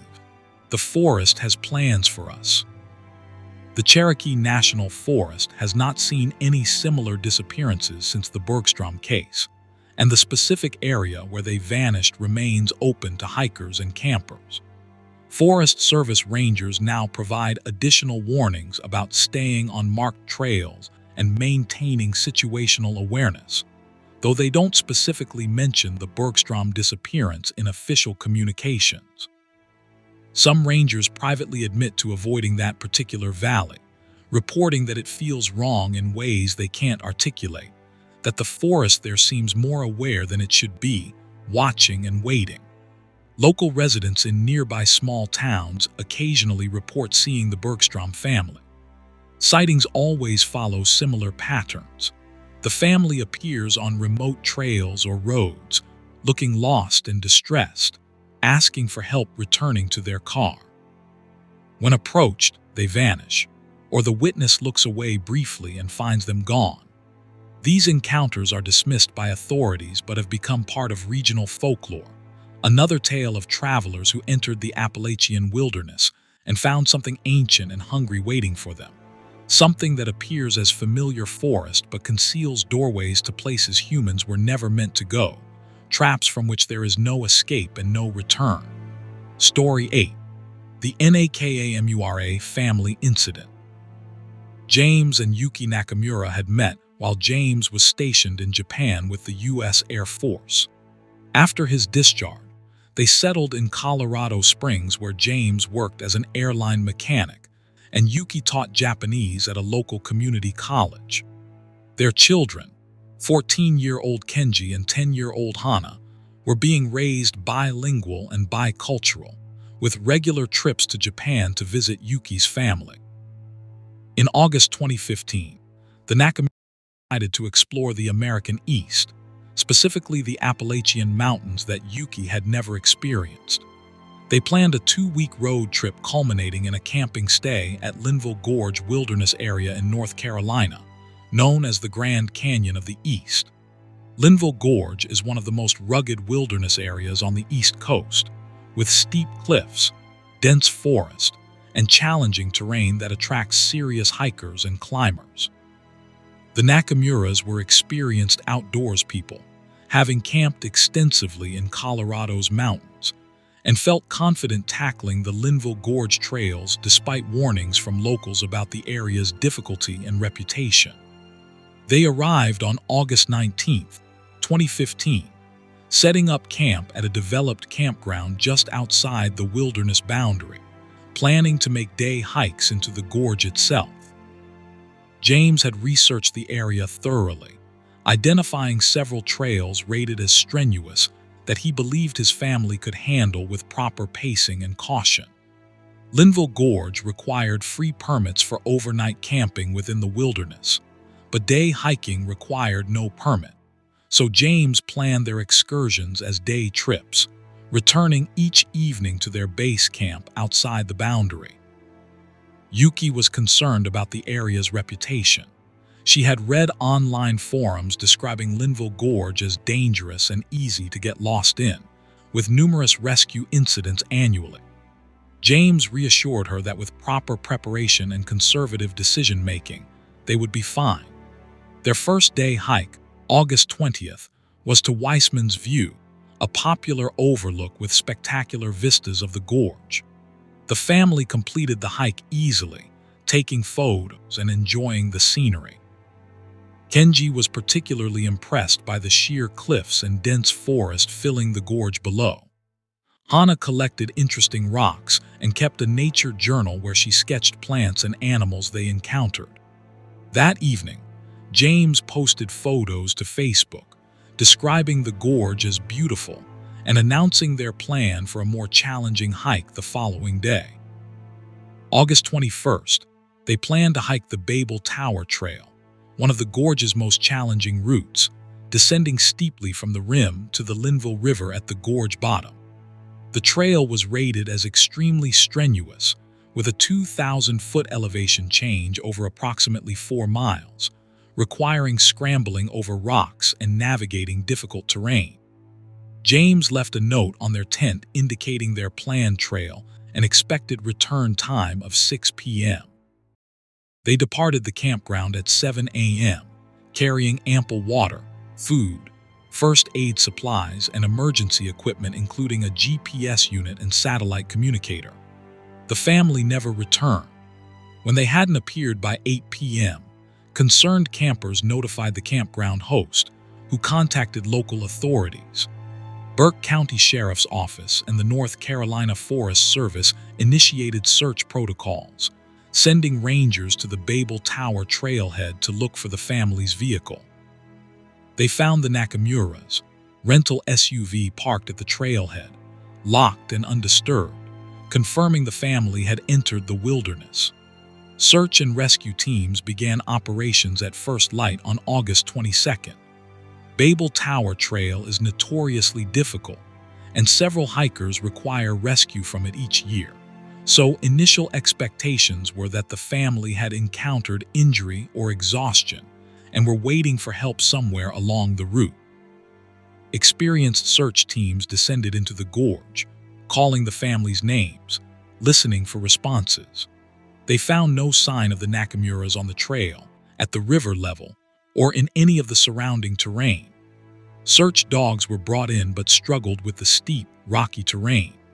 The dogs detected the family's scent at the trailhead, and for approximately 1 mile down the trail, then lost it completely at a location that offered no explanation for why a family would leave the established path. The spot where the scent ended was mid-trail, on a steep section that would have required deliberate effort to depart from. There were no side paths, no attractive features that might have lured the family off route, nothing to explain their divergence. As the search expanded over the following days, strange reports accumulated from the search teams. Multiple searchers described experiencing severe disorientation in certain sections of the gorge, particularly in the densest forest areas near the river. Compass readings became unreliable, GPS units displayed impossible coordinates, and experienced outdoorspeople found themselves turned around despite clear landmarks. Several search team members reported seeing movement in the peripheral vision that disappeared when looked at directly, shadows moving independently of light sources, and hearing voices echoing from deep in the gorge that sounded like children calling for help, but led nowhere when pursued. On the 4th day of searching, a team found James's GPS unit wedged in a rock crevice approximately 3 miles from where the scent trail had ended, in terrain so difficult it seemed impossible for a family with young children to have reached. The device was damaged, but data recovery specialists were able to extract its track log. The GPS data was incomprehensible, showing the family's position jumping erratically over impossible distances, teleporting from one side of the gorge to the other, appearing on cliff faces that couldn't be climbed, and recording elevations that didn't exist anywhere in the area. Most disturbing was the GPS timestamp data. The device recorded positions for over 36 hours after the family had entered the wilderness, far longer than the family should have been hiking if following their planned route. The positions weren't random, but seemed to follow some kind of pattern, tracing geometric shapes across the gorge when plotted on a map, designs that resembled symbols from no known language or culture. Technical analysis confirmed the GPS data hadn't been corrupted or tampered with but genuinely showed impossible movements. A week into the search, a hiker unconnected to search operations reported an encounter that authorities initially dismissed. The hiker, an experienced climber from Asheville, described seeing an Asian family on a cliff ledge that was technically inaccessible without climbing gear. He had noticed them while planning a route and called out, concerned they were trapped. According to his report, the family looked down at him but didn't respond, their expressions blank and distant. When he took his eyes off them to check his own position, they vanished. Closer investigation showed no way to reach the ledge he indicated without technical climbing, and no evidence anyone had been there. Similar sightings multiplied over the following months and years.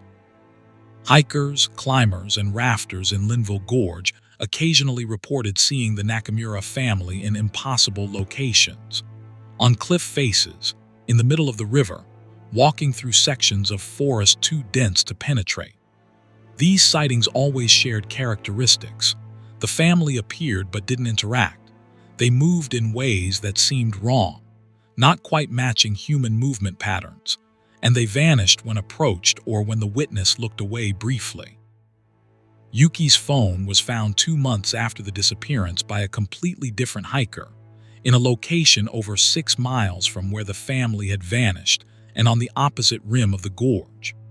The phone had been exposed to weather, but data recovery was partially successful. Photos recovered from the device showed images from inside the gorge that no known location. The photos depicted stone formations that resembled structures or ruins, architecture that seemed deliberately built, but using styles that didn't match any human civilization. In several photos, the family could be seen, but they appeared translucent, ghost-like, existing alongside but not quite within the solid world. Kenji's and Hana's backpacks were never found, nor any of their clothing or personal items. The only other physical evidence was discovered almost a year after the disappearance when spring flooding exposed items wedged in rocks along the Linville River. Searchers found Yuki's water bottle and a child's sneaker confirmed to be Hana's. Both items were located together, approximately 7 miles downriver from where the family should have been, in a section of river that would have been impossible for them to reach from the Babel Tower Trail without first traveling miles overland through terrain impassable to anyone without technical equipment. James's sister, who lived in California, maintained pressure on authorities for years, hiring private investigators and psychics, organizing searches by volunteer groups, and keeping the case in public attention. None of these efforts produced useful results. The private investigators concluded that the family had somehow gotten lost and perished in the gorge, though they couldn't explain the lack of bodies or why searchers had found virtually nothing. Psychics provided contradictory visions that led to no discoveries. The official search was suspended after 3 weeks, though it remained an open investigation. The Nakamura case became one of North Carolina's most puzzling missing persons investigations, defying explanation despite extensive resources devoted to solving it. James's employer created a missing persons fund that supported other search operations in the region. Yuki's community college established a scholarship in her name for students studying Japanese language and culture. Most disturbing were discoveries made by hikers years after the family vanished. People exploring remote sections of Linville Gorge occasionally found strange artifacts, children's drawings on flat rocks, messages scratched into tree bark in Japanese characters, small cairns built in locations no one should have been able to reach. When these were reported to authorities and investigated, experts confirmed the Japanese writing was authentic, in Yuki's handwriting according to forensic analysis. But the messages were fragmentary and disturbing, describing a gorge that wasn't the Linville Gorge of our maps, a wilderness that existed alongside the one we know, a place where the family had become trapped in geography that followed rules reality didn't recognize. Local Cherokee traditions held knowledge about Linville Gorge that had largely been dismissed by modern society. Elders described the gorge as a place of power, where the stone remembered ancient times, where boundaries between worlds were weak, and where those who ventured too deep might find themselves in a shadow gorge that mirrored our own, but led to places no map could show. These traditions recommended specific prayers and offerings before entering certain areas, protocols that modern hikers would never know to follow, leaving them vulnerable to whatever forces dwelt in the deepest parts of the gorge. The Nakamura family's disappearance remains unsolved. Linville Gorge continues to attract thousands of visitors annually, most of whom have wonderful experiences and no unusual encounters. But search and rescue operations still occur regularly. The terrain remains unforgiving, and occasionally someone vanishes in ways that defy explanation, becoming another mystery added to the long list of those who entered the gorge and never returned. Whether the Nakamuras are still somewhere in that wilderness, trapped in a version of Linville Gorge that exists parallel to our own, or whether they perished and their bodies simply haven't been found in the vast, rugged terrain, nobody knows. The gorge keeps its secrets, and the mountains remember more than we can comprehend. Story 9. The O'Brien Family Case. Thomas and Siobhan O'Brien had immigrated from Ireland to Massachusetts in the early 2000s, establishing themselves in Boston, where Thomas worked construction and Siobhan managed a hotel. Their children, 16-year-old Fiona, 13-year-old Patrick, and 9-year-old Bridget, had been born in America but maintained strong Irish cultural ties through family stories and traditions. In September 2018, the O'Briens decided to explore the White Mountains of New Hampshire, drawn by descriptions comparing the landscape to Ireland's mountains and the promise of spectacular autumn foliage. The family was not particularly experienced with wilderness camping, most of their outdoor experiences limited to day hikes and state park campgrounds with full facilities. Thomas had reached White Mountain National Forest, but had underestimated the ruggedness of the terrain and the seriousness required for backcountry exploration. They planned a weekend trip to the Pemigewasset Wilderness, one of the most remote areas in the White Mountains, intending to hike partway into the wilderness and camp at one of the designated sites.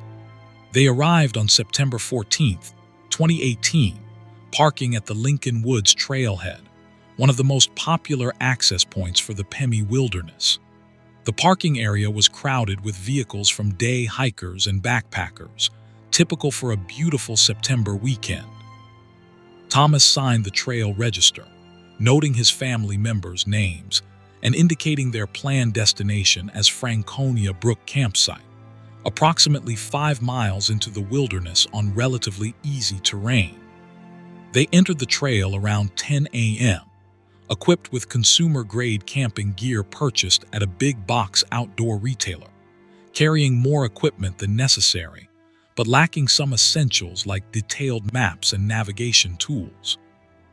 The trail they followed, the Wilderness Trail, is wide and well-maintained for the first several miles, following an old railroad bed into the wilderness. It's considered one of the easier trails in the White Mountains, suitable for families, with gentle grades and clear markings. The O'Briens should have had no difficulty reaching their planned campsite in 3 to 4 hours of hiking. Other hikers on the trail that day reported passing the family heading inward, noting nothing unusual except that they seemed to be carrying excessive gear and moving slowly, but this was attributed to their inexperience. The O'Briens never reached Franconia Brook Campsite. When they failed to exit the wilderness on September 16th, as indicated in the trail register, the Forest Service began making inquiries. By the evening of the 16th, with the family's vehicle still in the parking area and no sign of them exiting, a search operation was initiated. Rangers hiked to Franconia Brook that evening, expecting to find the family perhaps delayed by injury or exhaustion. The campsite showed no evidence of recent use by any group matching the O'Brien description. Search operations expanded rapidly on September 17th. The Wilderness Trail was searched thoroughly in both directions from the trailhead. Side trails and camping areas were checked. Search teams called the family's names continuously, listening for responses. Helicopters with thermal imaging surveyed the area. By the end of the day of searching, authorities were baffled. The O'Briens appeared to have vanished from a well-traveled trail without leaving any trace. On the second day of searching, a breakthrough seemed to occur. A search dog picked up the family's scent and began tracking enthusiastically off-trail, leading handlers into dense forest away from the wilderness trail. The dog followed the scent for approximately 2 miles through difficult terrain, eventually reaching a small clearing in a spruce fir forest. The clearing contained evidence of recent human presence: a makeshift fire pit with cold ashes, flattened areas where people might have slept, and several broken branches arranged in a pattern that suggested someone had been creating some kind of structure or marker. Most significantly, the searchers found items definitely belonging to the O'Briens. Fiona's backpack was discovered hanging from a tree branch, carefully placed rather than discarded. Inside were her clothing, journal, and personal items, all organized and undamaged. Patrick's sneakers were found neatly placed beside the cold fire pit, laced together, as if deliberately left behind. A child's fleece jacket confirmed to be Bridget's was draped over a log. These items appeared to have been intentionally positioned, not lost or abandoned in panic. What the clearing did not contain was the O'Brien family or any indication of where they had gone after leaving these items. Search dogs tried to track from the clearing, but could find no scent trail leading away. It was as if the family had simply ceased to exist at that spot. The clearing itself was unremarkable, showing no unusual features, located in typical White Mountain wilderness terrain. There was no reason for the family to have traveled so far off trail from the wilderness trail they had been following, no landmark or feature that would have attracted them. Fiona's journal provided disturbing insights. Her entries from the first day showed typical teenage observations about nature and complaints about hiking difficulty. Then an entry dated September 15th described the family realizing they were lost. According to Fiona, they had followed the wilderness trail exactly as planned, but somehow it had led them to places that didn't match their map or expectations. She wrote about the trail seeming to shift, landmarks appearing and disappearing, the forest around them becoming increasingly unfamiliar despite her father's insistence they were on the correct path. Her final entry was cryptic and frightened. "The trail brought us here, not where we thought we were. Here, this clearing. Dad says we'll camp and figure it out in the morning, but Patrick says the clearing is wrong. The trees are watching. I see what he means. The trees aren't arranged like normal trees. They're in patterns. Mom is praying, but her prayers don't sound right. The words are different when she says them here. Bridget won't let go of me. We're going to sleep now. If anyone finds this, we didn't get lost. We were led here. The forest wanted us here." The search for the O'Brien family intensified, focusing on areas surrounding the clearing. Hundreds of volunteers joined professional search teams, covering thousands of acres of wilderness. The White Mountains are extensive, but not so vast that a family should be able to completely disappear, especially when search efforts were mobilized so quickly after their disappearance. Thermal imaging from helicopters should have detected them if they were alive and in the search area. Yet nothing was found. Strange reports began emerging from search team members. Multiple searchers described the clearing where the O'Briens' items were found as feeling wrong in ways they struggled to articulate. Several experienced wilderness searchers refused to work in that specific area, claiming they felt overwhelming dread when present in the clearing. Some reported hearing voices when no one was speaking, whispers in the trees that might have been wind but formed patterns suggestive of speech. A few searchers reported seeing figures moving through the forest at the clearing's perimeter, shadows that moved independently of light and disappeared when approached.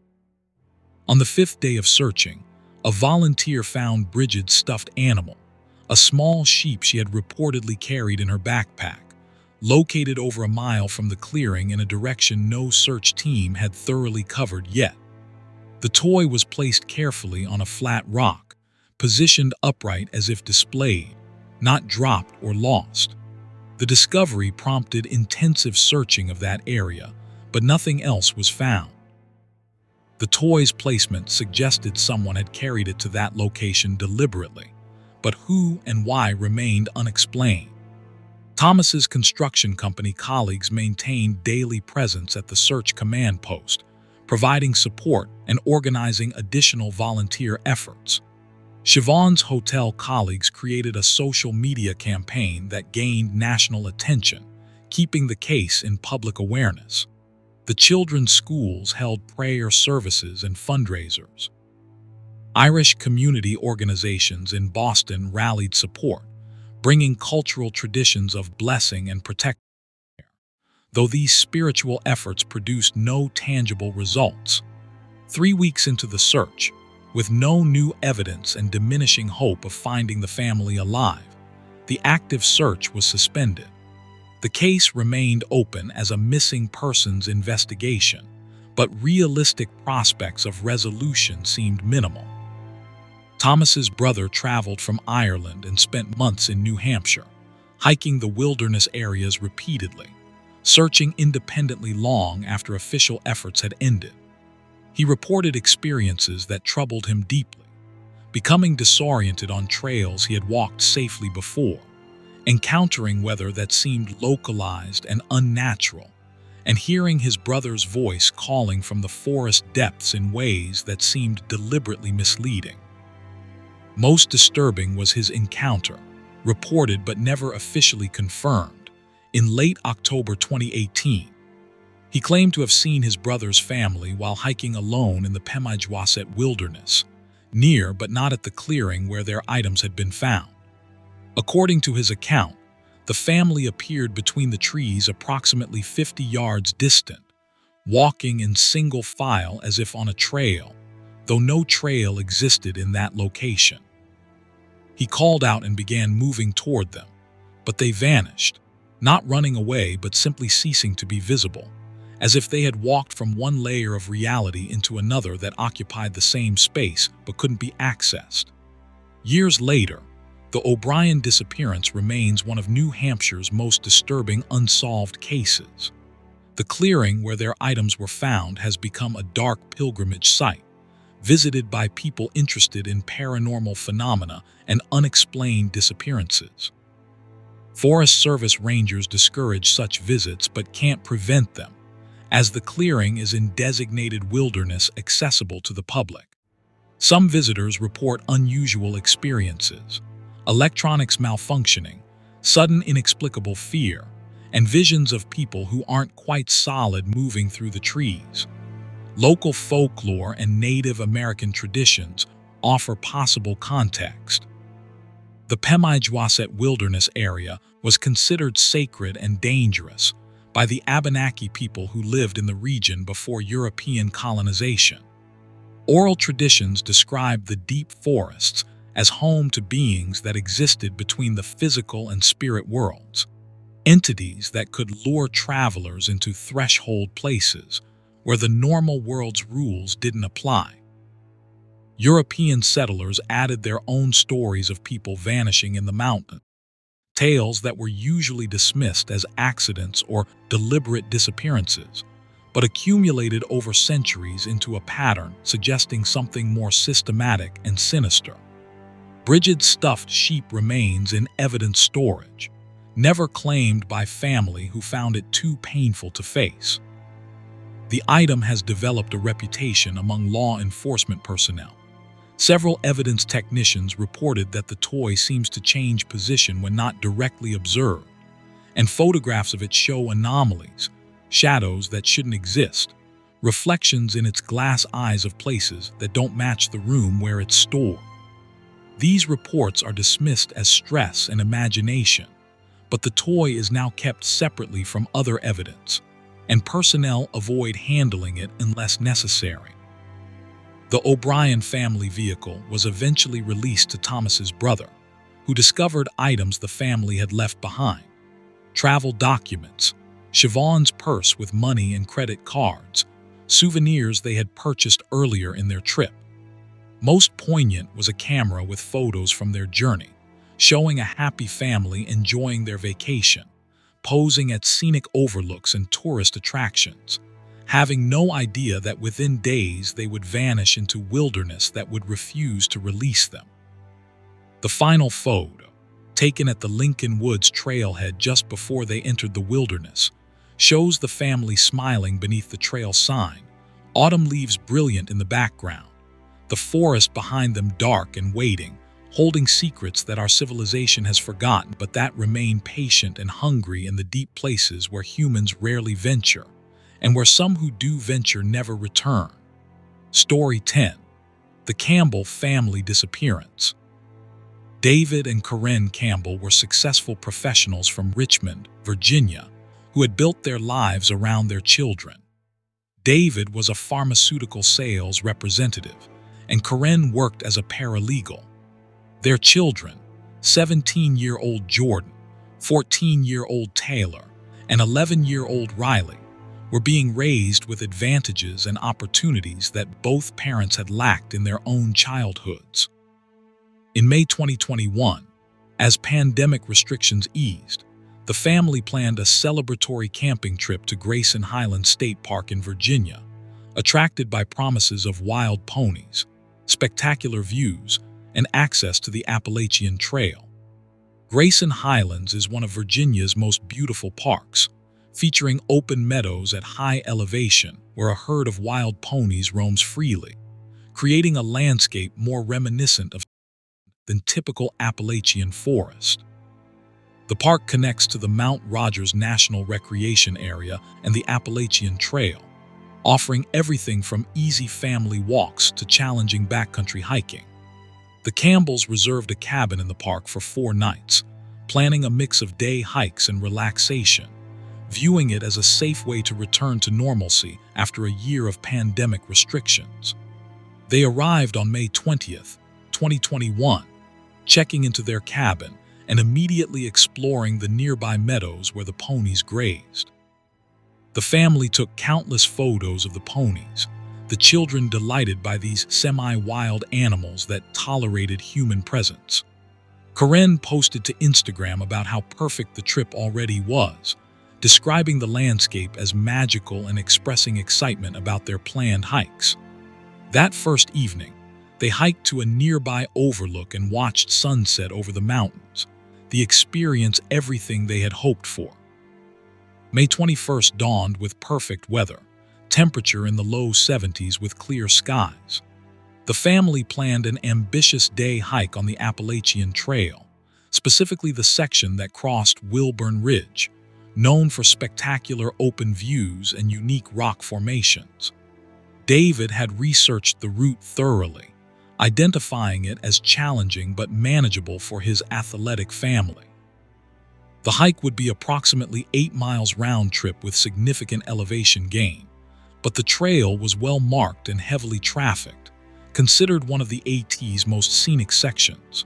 They departed their cabin around 8 a.m., driving to the Massey Gap parking area, the primary trailhead for access to Wilburn Ridge. David signed the trail register, documenting their planned route and expected return time. Park rangers later confirmed the family's entry, noting nothing unusual about their preparations or demeanor. They appeared well equipped with appropriate day packs, adequate water, and suitable clothing. Dozens of other hikers were beginning treks from the same trailhead that morning, the parking area crowded with vehicles. The family was seen by multiple witnesses during the first portion of their hike. Other hikers passed them or were passed by them along the lower sections of trail, with several people later recalling the family positively, noting how happy and engaged they seemed, the children enthusiastically discussing the landscape and wildlife. One hiker photographed the wild ponies and coincidentally captured the Campbell family in the background of several shots, time-stamped images of them ascending the trail around 9:30 a.m. The last confirmed sighting was around 10:15 a.m., when a through hiker heading southbound on the AT passed the family near the beginning of Wilburn Ridge. He exchanged greetings with David and briefly chatted about trail conditions ahead.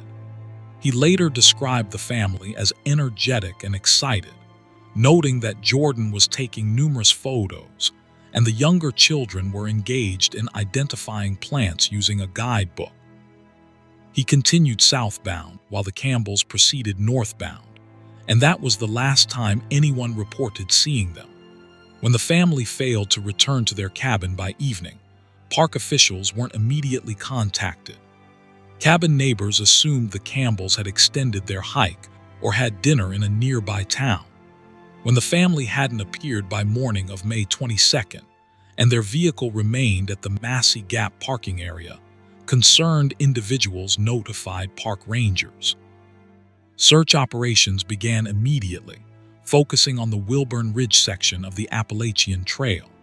Search teams hiking the trail found no sign of the Campbell family. The trail along Wilburn Ridge is largely above treeline, crossing open meadows and rocky terrain with excellent visibility. It seemed impossible for a family of 5 to vanish from such exposed landscape, yet that appeared to be exactly what had happened. Searchers thoroughly covered the trail and adjacent areas, calling names and listening for responses. Helicopters surveyed the region with thermal imaging.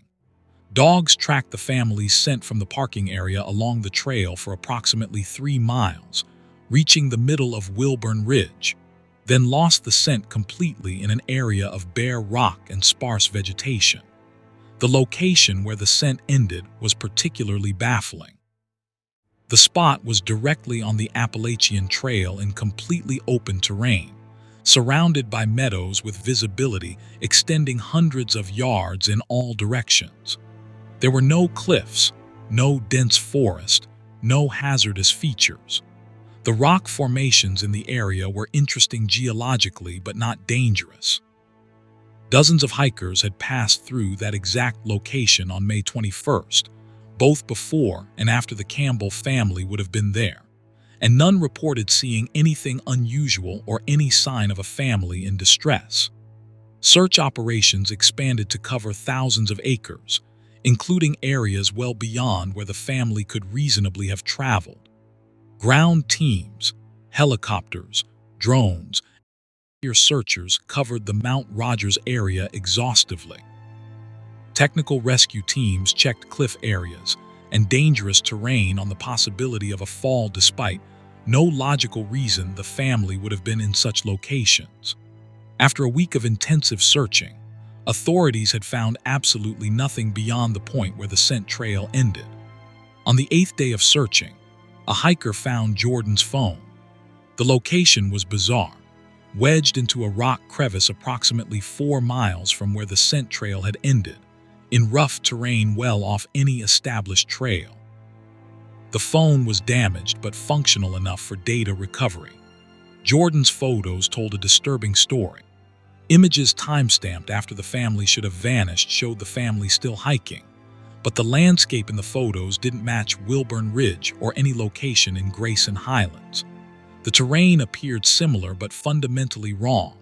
The rock formations too angular, the vegetation wrong species, the sky an odd color that might have been photographic error but seemed genuinely different.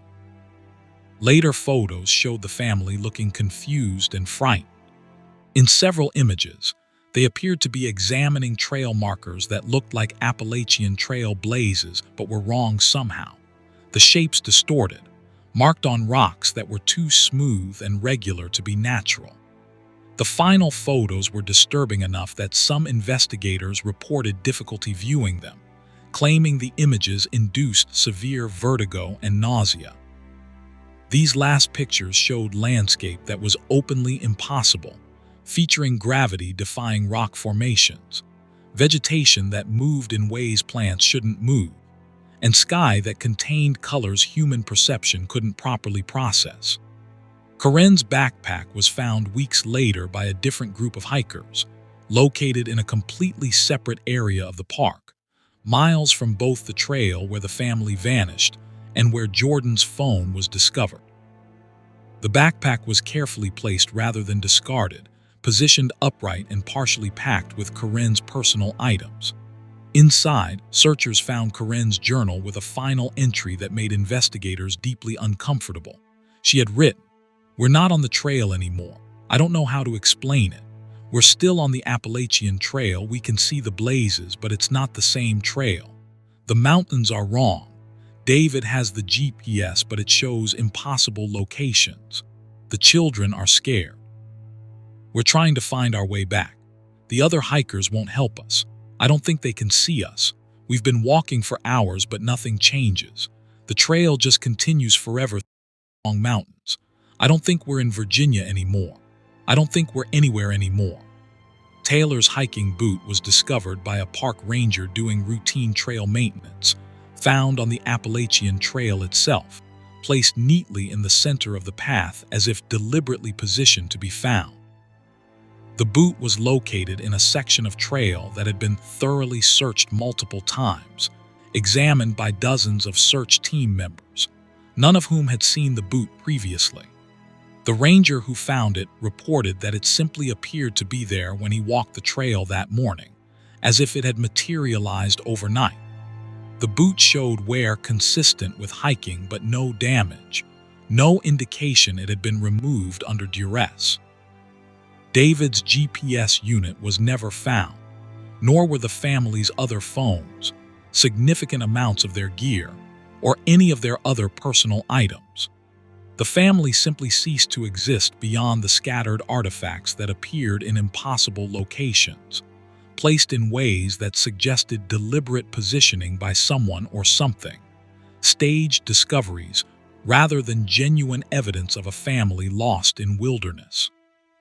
The searches eventually concluded with no resolution. The Campbell family officially classified as missing persons in a case that defied every conventional explanation. The through hiker, who had been the last to see the family, provided additional testimony that complicated the investigation. He reported that when he passed the Campbells on the trail, he had briefly felt disoriented, experiencing a momentary sensation of being in two places simultaneously, seeing the trail as he knew it, and also seeing a variant trail that was similar but different in ways he couldn't articulate. The sensation passed quickly, lasting only seconds, but left him with lingering unease. He had attributed it to dehydration or altitude effects, and thought nothing more of it until learning about the family's disappearance. Other hikers who had been on Wilburn Ridge that day were interviewed extensively. Several reported brief moments of strange perception, sudden fog that appeared and dissipated within seconds, localized weather that didn't match the generally clear conditions, and sounds that seemed out of place on a mountain ridge, mechanical noises, voices speaking languages they didn't recognize, music that had no source. Most had dismissed these experiences as auditory illusions or misidentification of normal sounds, but the accumulation of similar reports suggested something anomalous about the area on that specific day. Local Appalachian researchers noted that Wilburn Ridge and the Mount Rogers area had generated similar reports for decades.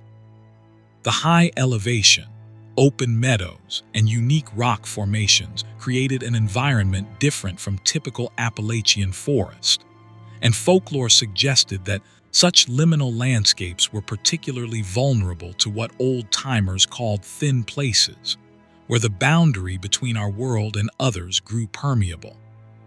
Cherokee traditions described the high balds and open meadows as places of power where sky beings came to earth, locations where normal rules of space and distance could break down under certain conditions.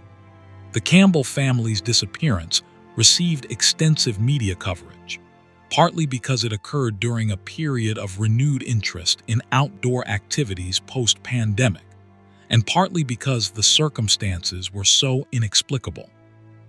A family vanishing from a well-marked, heavily trafficked trail in good weather with dozens of witnesses nearby challenged every assumption about wilderness safety.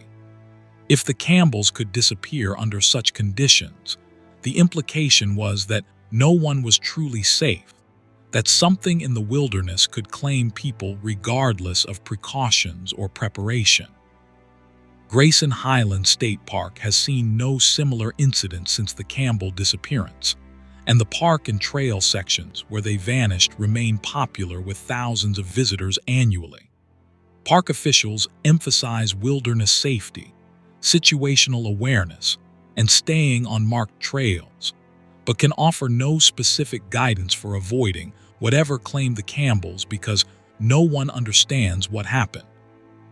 The Appalachian Trail section over Wilburn Ridge continues to be one of Virginia's most beautiful hikes, recommended in guidebooks and hiking apps, hosting countless hikers who have wonderful experiences and no unusual encounters.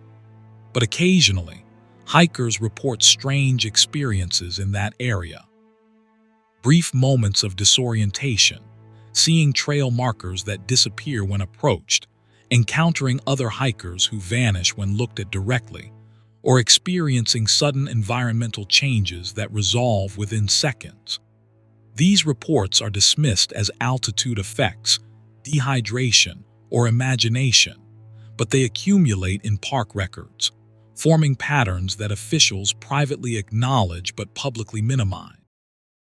The wild ponies that roam Grayson Highlands sometimes behave strangely in the area where the Campbells vanished, refusing to enter certain sections, circling around specific spots on the trail, and displaying agitation that horsemen and park biologists cannot explain. The mountains keep their secrets, and somewhere in geography we cannot map, the Campbell family may still be hiking a trail that looks like the Appalachian Trail, but leads to places our reality doesn't acknowledge, trapped in an eternal loop through mountains that exist parallel to the ones we know, visible but unreachable, lost in the Appalachian wilderness that exists between the spaces of our understanding. Story 11. The Sullivan Family Mystery. Patrick and Maureen Sullivan were raising their family in Louisville, Kentucky, where Patrick worked as a high school history teacher and Maureen managed a bookstore. Their 3 children, 15-year-old Sean, 12-year-old Bridget, and 9-year-old Liam, were being raised with an emphasis on education and appreciation for nature. In June 2022, the family planned what they considered an educational adventure, a camping and hiking trip to the Red River Gorge geological area in Kentucky's Daniel Boone National Forest, famous for its natural rock arches, sandstone cliffs, and biodiversity. Patrick approached the trip as a teaching opportunity, researching the geology and natural history of the area extensively. He prepared presentations for the children about how the sandstone arches formed, the ecological significance of the gorge's microhabitats, and the human history of the region from Native American inhabitants through modern recreation use. Maureen was excited about disconnecting from their business-focused life and spending quality time as a family in nature. They planned a 4-day trip involving both car camping at a developed campground and a more adventurous overnight backpacking trip into the gorge's backcountry. The family arrived at their campground on June 15, 2022, setting up at a site in the Coomer Ridge Campground, one of the developed facilities in the Red River Gorge area. They spent the first day on shorter hikes to popular natural bridges, with Patrick explaining geological processes to the children and Maureen photographing the dramatic scenery. Sean, who was interested in photography, brought a quality camera and documented the trip extensively. The family appeared to be having an excellent time, posting updates to social media and sending text messages to friends and family describing their adventure. June 17th was planned as their backcountry overnight experience. Patrick had obtained the necessary permits for dispersed camping in the wilderness area, identifying a location near the lower reaches of Swift Camp Creek where they would hike in, camp overnight, then return to their vehicle the following day. The plan was ambitious, but within the family's capabilities, involving approximately 6 miles of hiking each way, with moderate terrain and well-marked trails for most of the route. They would need to do some off-trail navigation to reach their specific camping spot, but Patrick felt confident in his map-reading abilities and had a GPS unit as backup. They left the Coomer Ridge campground around 8 a.m., driving to the Tunnel Ridge Road trailhead where they would begin hiking. Patrick signed the trail register, documenting their planned route and expected return date of June 18th. Forest Service records show the Sullivan family officially entering the wilderness that morning, well prepared with appropriate gear, adequate supplies, and no indication of concerns. The weather forecast predicted clear conditions with comfortable temperatures, ideal for their planned excursion. Other hikers encountered the Sullivan family during the first portion of their hike. A couple passed them mid-morning, exchanging pleasantries and brief conversation about trail conditions. A group of rock climbers saw them near the junction where the maintained trail ended, and they would need to begin bushwhacking toward their planned camping location. These witnesses consistently described the family as appearing happy, adequately prepared, and exhibiting no signs of distress or poor decision-making. Sean was reportedly identifying bird species by call, demonstrating engagement with the natural environment. The family never returned. When they failed to exit the wilderness on June 18th as planned, and their vehicle remained at the trailhead, Forest Service rangers initiated search protocols. Initial efforts focused on the area around Swift Camp Creek, where the family had planned to camp. Rangers and early search teams expected to find the family perhaps delayed by minor injury or navigational confusion, but otherwise safe. Instead, they found nothing. Search dogs tracked the family's scent from the trailhead along the maintained trail to approximately where witnesses had last seen them, near the point where the Sullivans would have left the trail back to their camping spot. The dogs then tracked into the wilderness away from the trail, following what appeared to be the family's route. After approximately 1 mile of tracking through dense forest and rhododendron thickets, the dogs stopped at a small clearing and refused to proceed further. Handlers reported the dogs exhibiting extreme distress, whining, trembling, and absolutely refusing all commands to continue tracking, despite clear evidence that the scent trail continued beyond the clearing. The clearing where the dogs stopped was investigated thoroughly. Searchers found evidence suggesting the Sullivan family had been present. A fire ring had been constructed, containing ashes from a fire. Flattened areas suggested where individuals had slept or sat. Patrick's hat was found hanging from a tree branch. Most disturbingly, arranged in the center of the clearing were the family's backpacks, positioned in a neat row, emptied of contents, with items organized beside each pack in careful displays that seemed ritualistic or symbolic rather than consistent with how campers would normally arrange gear. The items were all present and accounted for: camping equipment, food, clothing, first aid supplies, everything the family had carried into the wilderness. What was missing was the family themselves. They had apparently unpacked their gear, arranged everything deliberately, then vanished without taking anything with them. No rational explanation fit this scenario. Even if the family had encountered some emergency requiring them to abandon camp, they would have taken essential items like water, food, or communication devices. Instead, everything was left behind in careful arrangement. Sean's camera was among the items in the clearing, its memory card intact. Photos recovered from the camera documented the family's hike as expected for the first several hours. Then the images began showing things that disturbed investigators. Photos of the forest around the clearing showed rock formations that appeared artificial rather than natural, though geological surveys insisted no such structures existed in that location. Images showed the family members looking confused and frightened, clustered together as if seeking protection.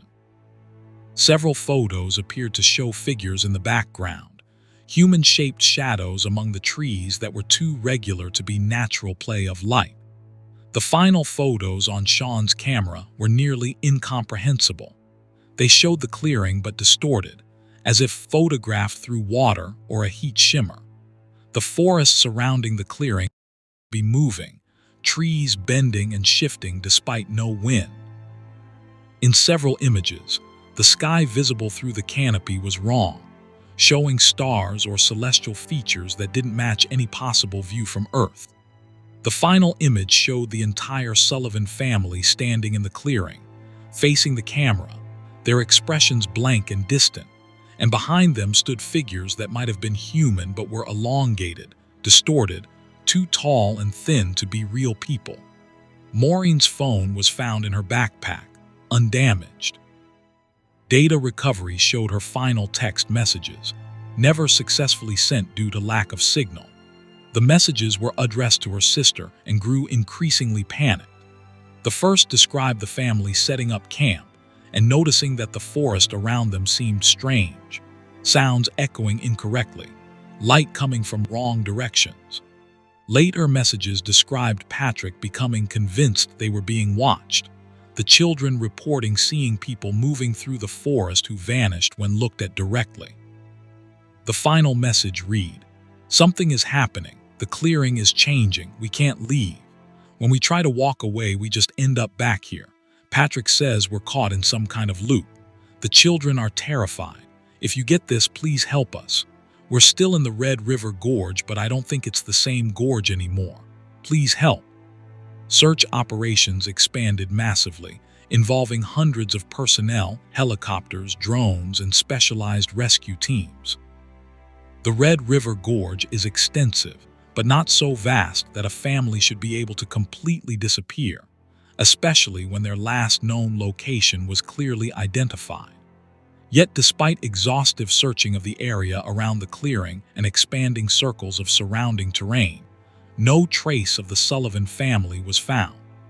They had simply ceased to exist beyond the clearing where their gear was discovered. Disturbing reports came from multiple search team members. Many described the clearing as feeling fundamentally wrong, generating intense unease and even dread in experienced wilderness professionals. Several searchers reported brief moments of disorientation while in or near the clearing, experiencing time distortions where minutes seemed like hours or hours seemed like minutes. Equipment malfunctions were common in the area, with GPS units providing impossible coordinates, compasses spinning erratically, and electronic devices draining batteries far faster than normal. Most troubling were reports from searchers who claimed to have seen the Sullivan family. Multiple witnesses reported brief sightings of people matching the family's description, always at a distance, always in the forest near the clearing. When approached, these figures would vanish, not running away but simply ceasing to be visible, as if switching off like holograms. Some searchers reported hearing voices calling for help in what sounded like the children's voices, but following these calls led nowhere, the voices seeming to emanate from the forest itself rather than from specific locations. A Forest Service geologist was brought in to examine the rock formations that appeared in Sean's photographs. He reported that while the formations looked artificial in the photos, no such structures existed at the clearing's location according to all surveys and his own on-site investigation. However, he noted something peculiar. The sandstone geology of the Red River Gorge contained numerous caverns and passages, some explored and mapped, others undoubtedly still unknown. In rare geological configurations, sandstone formations could create acoustic and optical effects that might explain some of the family's reported experiences, though he admitted this explanation was inadequate for the full scope of evidence. Local historians provided context that official investigators largely ignored. The Red River Gorge area had been inhabited by various Native American groups for thousands of years before European contact, and certain locations within the gorge featured in oral traditions as places of power or danger. Rock shelters in the gorge, contained ancient petroglyphs and pictographs, some depicting scenes that researchers had never successfully interpreted, images that seemed to show people or beings transitioning between worlds or dimensions. The specific area where the Sullivan family vanished was near several such rock art sites, though not at any known or documented location. Patrick's sister hired a private investigator who spent months researching the case, interviewing witnesses, and exploring the Red River Gorge personally. His final report concluded that something anomalous existed in the area where the family vanished, something that created localized distortions of space, time, or perception. He documented over a dozen other incidents in the gorge over the past 50 years that shared similar characteristics. Hikers reporting disorientation, seeing impossible geography, encountering loop phenomena where trails led back to starting points despite appearing to go elsewhere. And in cases, people vanishing for hours or days with no memory of where they had been.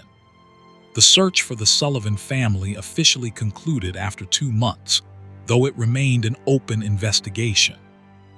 Patrick's school held a memorial service attended by hundreds of students and colleagues.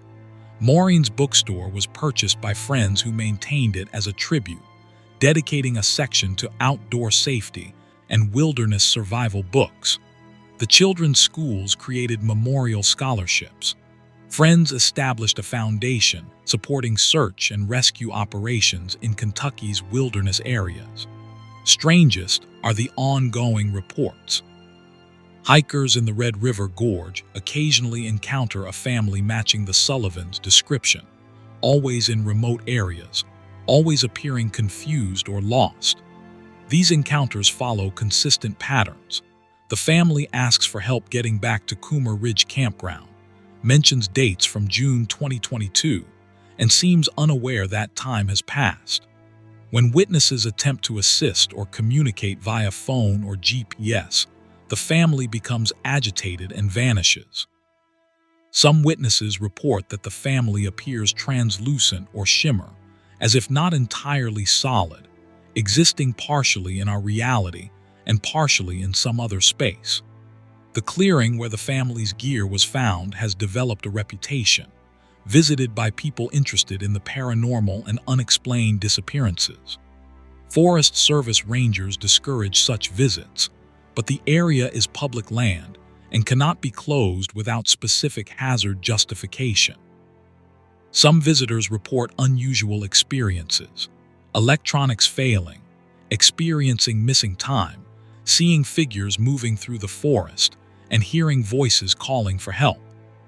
A few visitors have required rescue after becoming disoriented in the area, reporting that trails seem to move or change, leading them in circles despite their following careful navigation protocols. Liam's teddy bear, which he had reportedly carried into the wilderness despite his age, was found almost a year after the family's disappearance by completely unrelated hikers in a section of the gorge over 10 miles from where the family vanished. The toy was carefully placed on a rock in the middle of a creek, positioned upright and facing downstream as if watching the water flow. It showed no weather damage despite having been outdoors for months, appearing fresh and clean as if recently placed. When the hikers reported the find and the toy was recovered, examination showed something embedded in the fabric were seeds from plants that don't exist in Kentucky, species that botanists could not identify, flora that might not exist anywhere on Earth. The Red River Gorge continues to attract thousands of visitors annually, one of Kentucky's premier natural attractions. Most have wonderful experiences, enjoying the dramatic scenery, challenging rock climbing, and biodiversity. But the Sullivan family's disappearance has entered regional folklore, becoming one more story in the long tradition of people who ventured into the Appalachian wilderness and encountered something our modern understanding cannot accommodate. Whether the Sullivans are still somewhere in that landscape, trapped in a clearing that exists adjacent to, but separate from our normal geography, or whether they pass through some threshold into a place that cannot be reached by conventional means. Nobody knows. The Red River Gorge keeps its secrets, the ancient sandstone remembering times before humans walked these lands. And sometimes, when conditions align in ways we don't understand, those ancient memories become active, claiming travelers who wander too far from the mapped paths into territories where our rules no longer apply, and where families can vanish between one moment and the next, lost in an Appalachian wilderness that exists in spaces between our perceptions of reality.